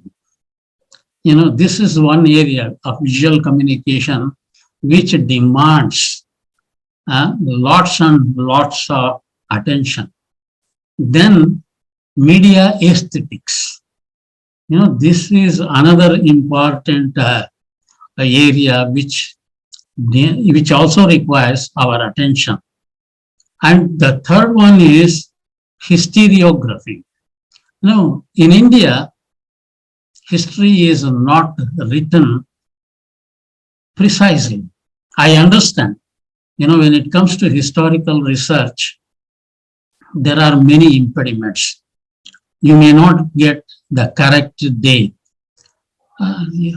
Unfortunately, somebody, a foreigner had to come and write a book on the first Indian journalist, James Augustus Hickey, not us, none of us, tried to say, I don't know how much of it he has written is true, but what we could have done, he has done it. And unfortunately, we are not focusing on the neglected areas. It is what we are doing is repetitive research. Somebody has done it, I will follow the same thing. And it is not the correct way of doing research. Try to be a little bit different. An innovative approach I have already talked of. And media research, without its cultural framework, not only the research framework, but also the cultural framework is required in the Indian context. That's what I always tell people. People who come from outside within their stay of 4 months or 6 months or 1 year may not be able to feel the ethos of India. Because India is not only a country, it is also a subcontinent wherein you have many, many different cultures. Even though there is a common thread, often they appear to be different. I think I will stop at this point. You have heard me for almost 2 hours with a gap of 10-15 minutes non-stop. I do believe in participatory communication. Let me listen to the other side first before I start commenting upon it again. Sir, we have a faculty member here who has written the chat box, Lakshmi Mishra. She says, Okay. Perfect research. You said it right, sir. So there is always discussion over the role of hypothesis in social science research because we don't have certain parameters like, like science in the from the field of science to test the hypothesis. So how relevant should we keep the hypothesis in social science research? I request Lakshmi, if you could please come on camera, and if you want to ask the question to sir directly, you can. Lakshmi, if you want, you can unmute yourself and switch on your video.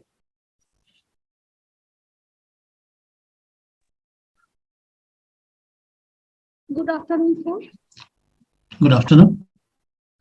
This is Lakshmi Mishra, and I have always confusion about keeping the hypothesis because I'm a qualitative researcher, not a quantitative.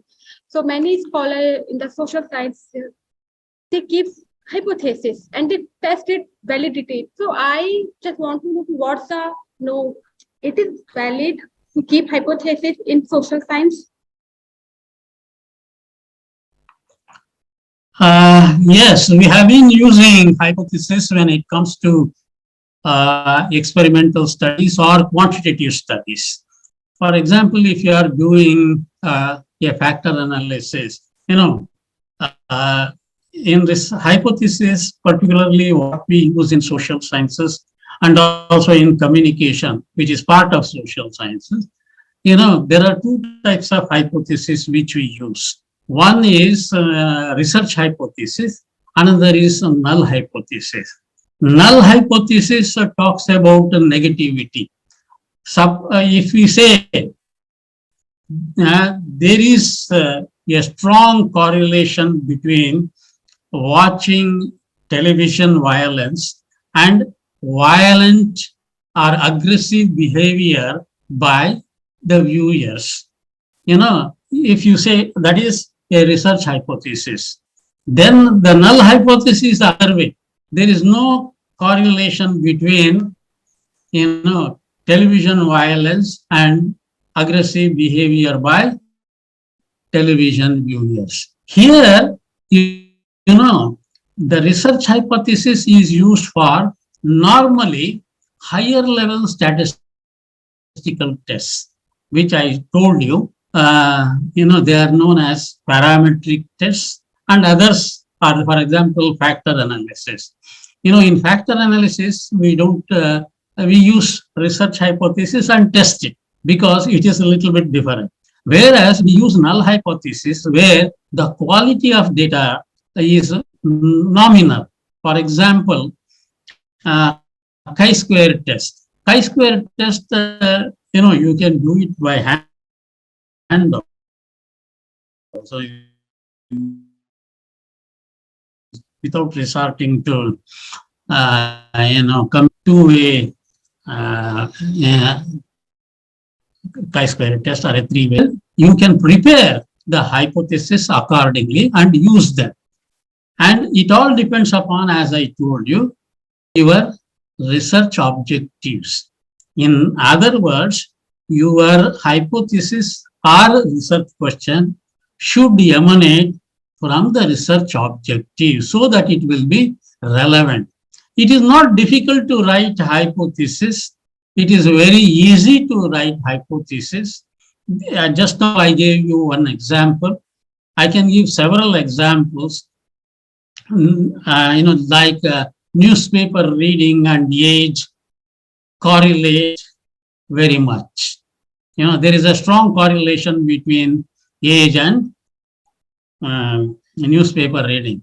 As the age increases, the newspaper reading habit also increases, or the time spent on newspaper reading also increases. So these are the types of, I'm giving only simple examples. They can be reframed. You can make them a little more complex than being simple like this. No, it is not a problem at all. In fact, that's what I said. In descriptive studies, if there is only a percentage analysis, your hypothesis can be confirmed by the percentage analysis only. That is possible. If you have got a research question, yes. What I have done earlier in one of my thesis, one of my research scholars' thesis, I should say, it was on home videos.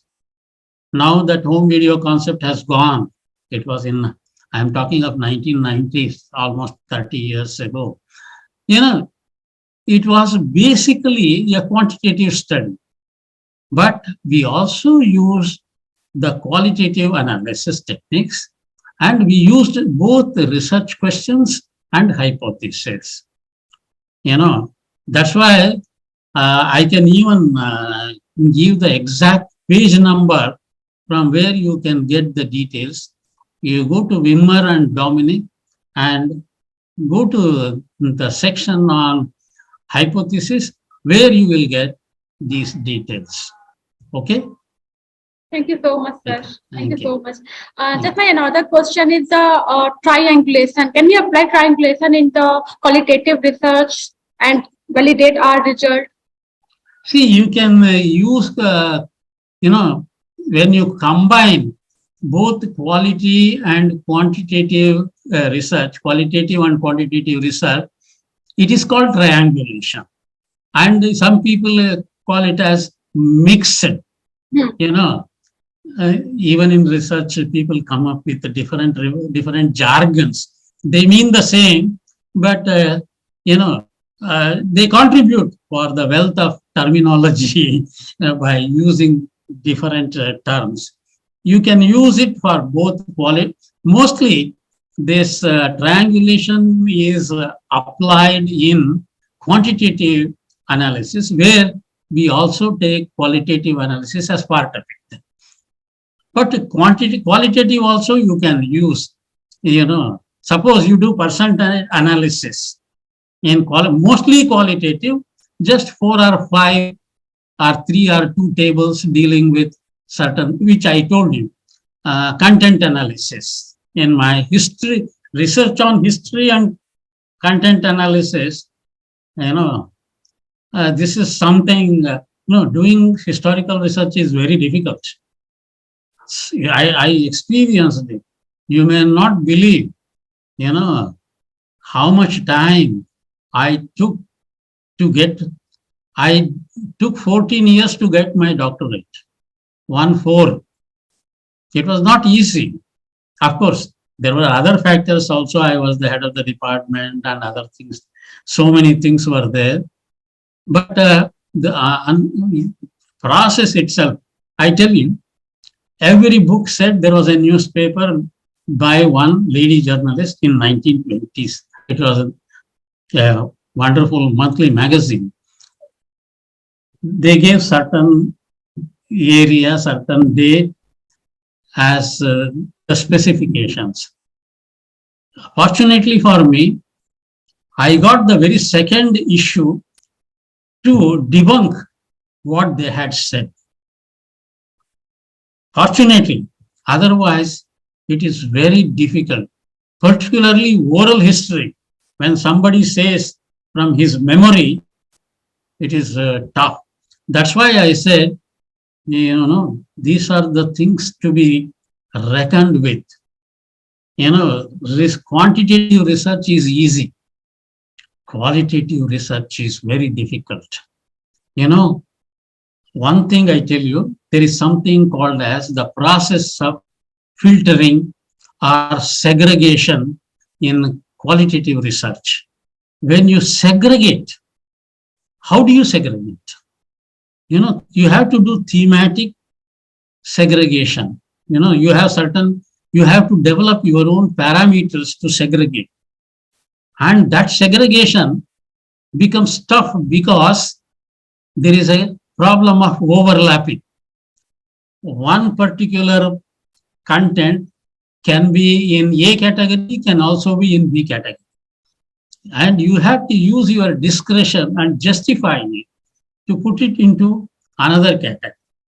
So that's why, I was very happy doing quantitative analysis, collect the data, code them, feed them to the computer, SPSS, Statistica, whatever package you have got, you get the result, then explain what you have got in your own words, in your own innovative or style, then it is over. But here, there are too many things. Somebody may question you, this is not correct. There are people, can you believe, in 1976, when we had internal emergency, a particular, scholar, great scholar, Bernard Levin, he wrote a letter to the Times of London. It was published. And within 24 hours, somebody said, Mr. Bernard Levin does not have good vocabulary because he had used the word situation 3 times. And the word situation seems to be the weakest in the lexicon. Then Bernard Levin accepted it, a famous sociologist. He said, yes, what you say is correct. I used them inadvertently.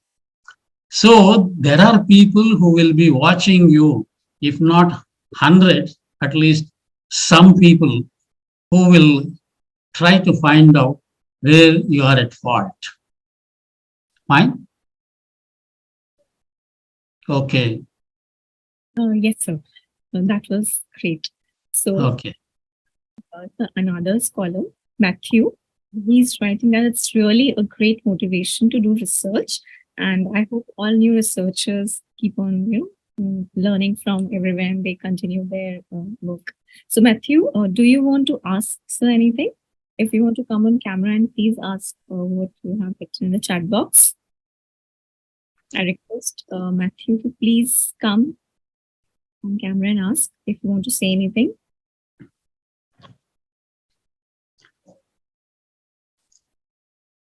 Okay, so we have another passionate researcher with us, Mr. Shaik Pal. Shaik sir is an assistant professor in our school only.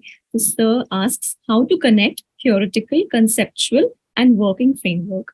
Shaik sir, Do you want to come on camera?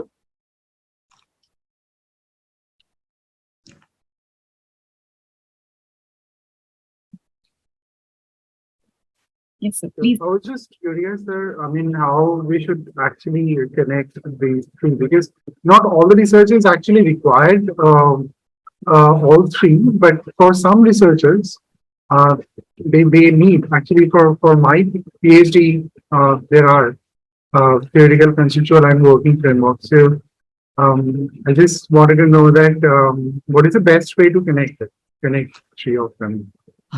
It is quite simple. I think it is the initial confusion that happens to every researcher. You take a theoretical concept like just I said, power or fear, whatever it is, and if you are doing your research on television, fear as it is depicted by television or television programs, you are affected because you see so much of violence. So you relate it to your what we call as the theoretical conception to the work format. Prepare your questionnaire accordingly and take the variables. You identify the variables that can be related to your theoretical framework of television violence. These variables, it can be age, it can be education, it can be income, it can be gender. I mean, what you call as sex, that is female and male. You just try to find out, relate them. That becomes your working framework. That's why your hypothesis, how you prepare your hypothesis according to your objectives, you draw your theoretical component from that and relate them into every one of it. So then you will get the correct linkage. See, the most important point is what you have in your topic, what you have in your subject area, it should be related in your or reflected in your context. Then the theoretical concept will automatically get transferred into your working frame. So there you are going to analyze the same concept on different variables. You understand what I say? Independent variables. So that gives you one working frame. The other one is when you do qualitative analysis, you take the different perspectives of the same concept or theory and what they have analyzed, and you are going to comment upon them. One thing I tell you, when you do review of literature, you are going to talk about those things that have already been, worked upon, the books, the articles that are there. But a review is not a criticism. It is simply a review. You are going to tell what is there, and you may mention what is not there. Okay? That is how you are going to, when you are going to do qualitative analysis, you are going to relate those things again. These are the theoretical propositions that I have opted for, and these are the theoretical propositions or inferences that I have been able to lay my hands on, and this is the difference. This is what I have got. So that's how you are going to make it workable proposition.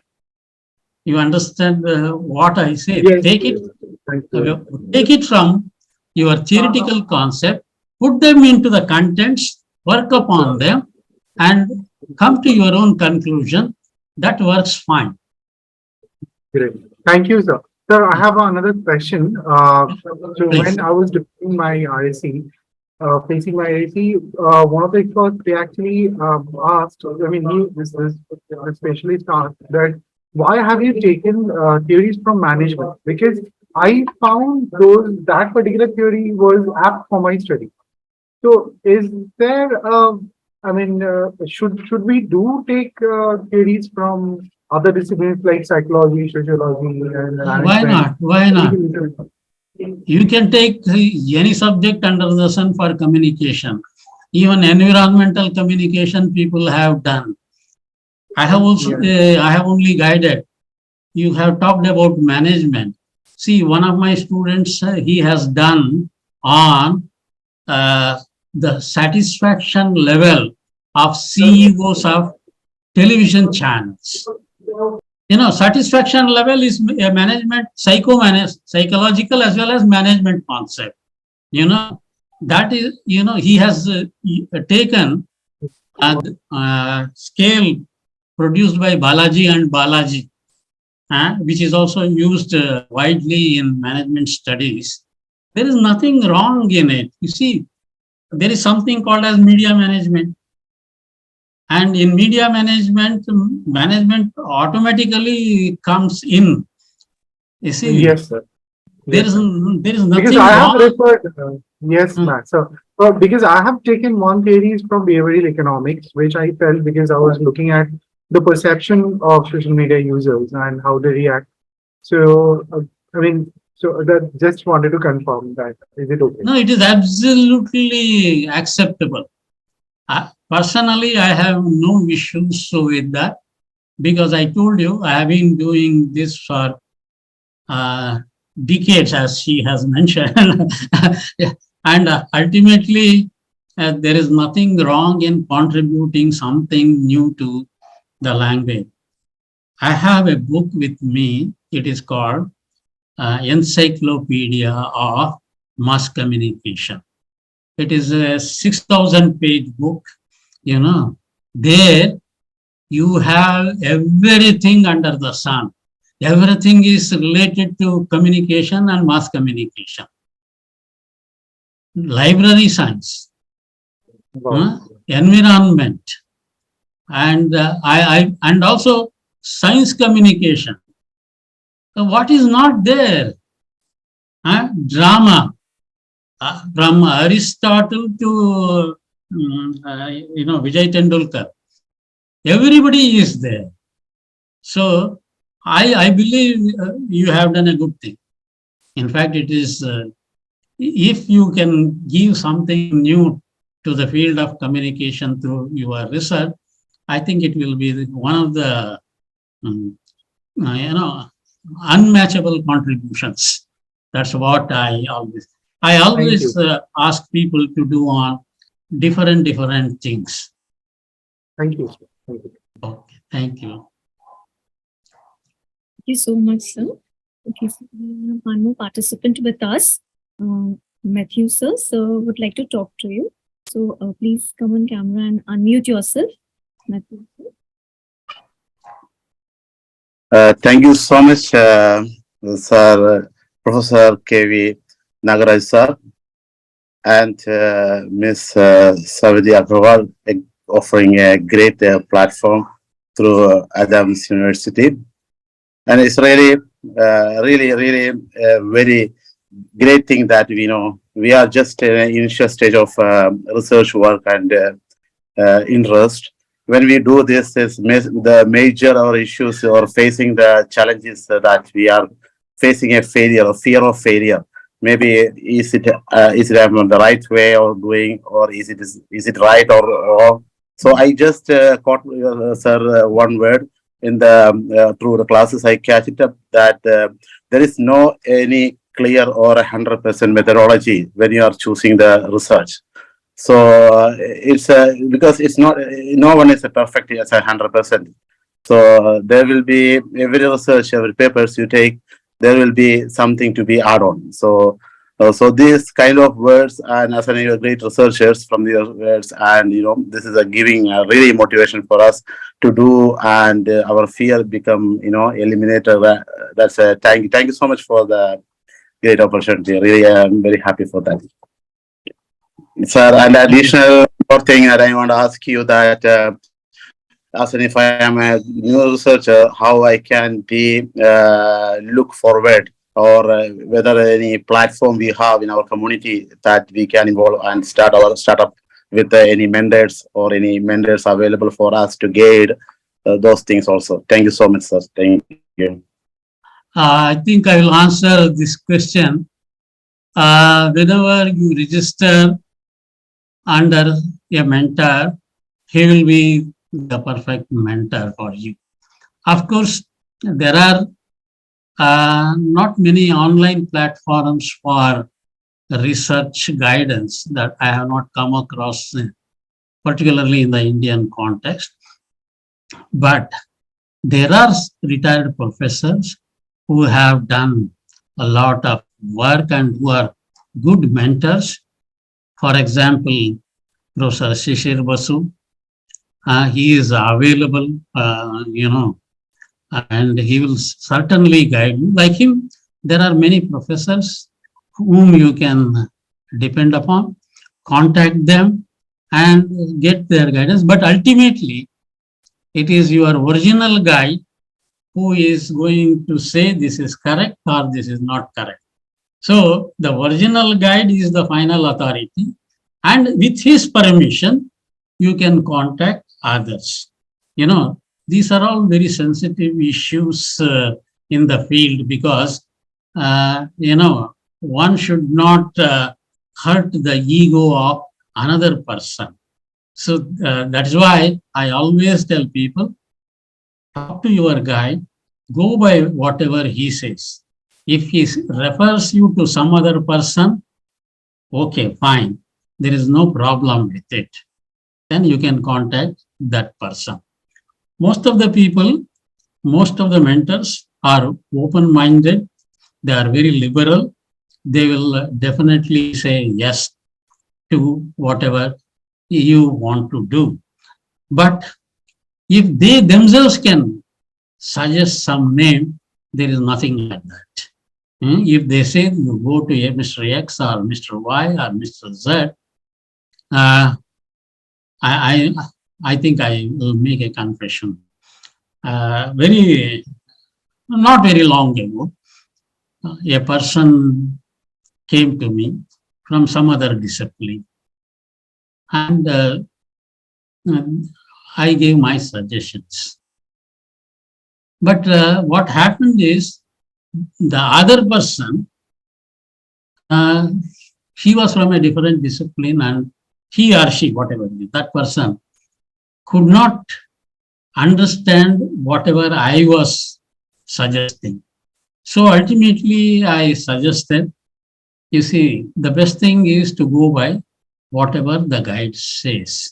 So I think there are certain issues when you consult some other person or some other platform, but the best thing is to go by whatever your guide says. This is my simple submission.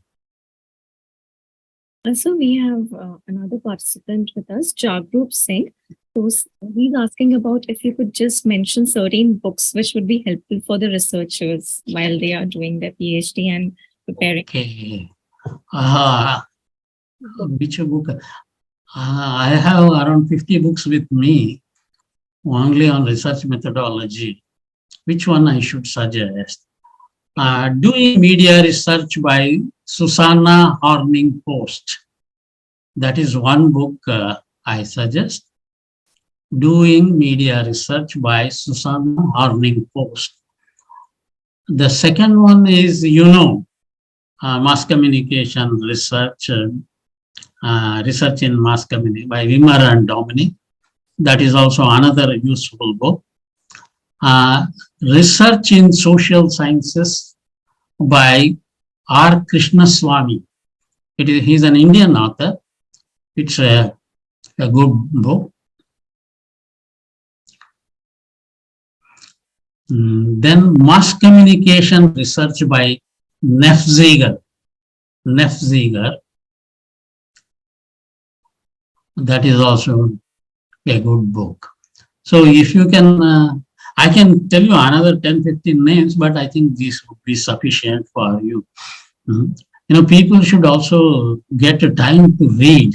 These days, with so many constraints on concentration. So it is very difficult to devote time for reading. We belong to the old school where we did not have anything except to read and survive. Now for survival, there are many opportunities and many options. So fine. If you can read these books, I think it will be more sufficient. He says thank you to you. Okay. So, Thank you. Thank you very much. No more questions, so we can wind up. I'll just Okay. Thank you. Thank you very much. we discussed about the meaning of research in social sciences, and then we learned about the process of selecting and developing the topic. You suggested researchers to be innovative and flexible during conducting the research. We came to know about the different types of framework in social science research. At length, you discussed topics like conceptual definition, sample size, target audience, time frame, etc. Also, how one should be aware of the limitations of research.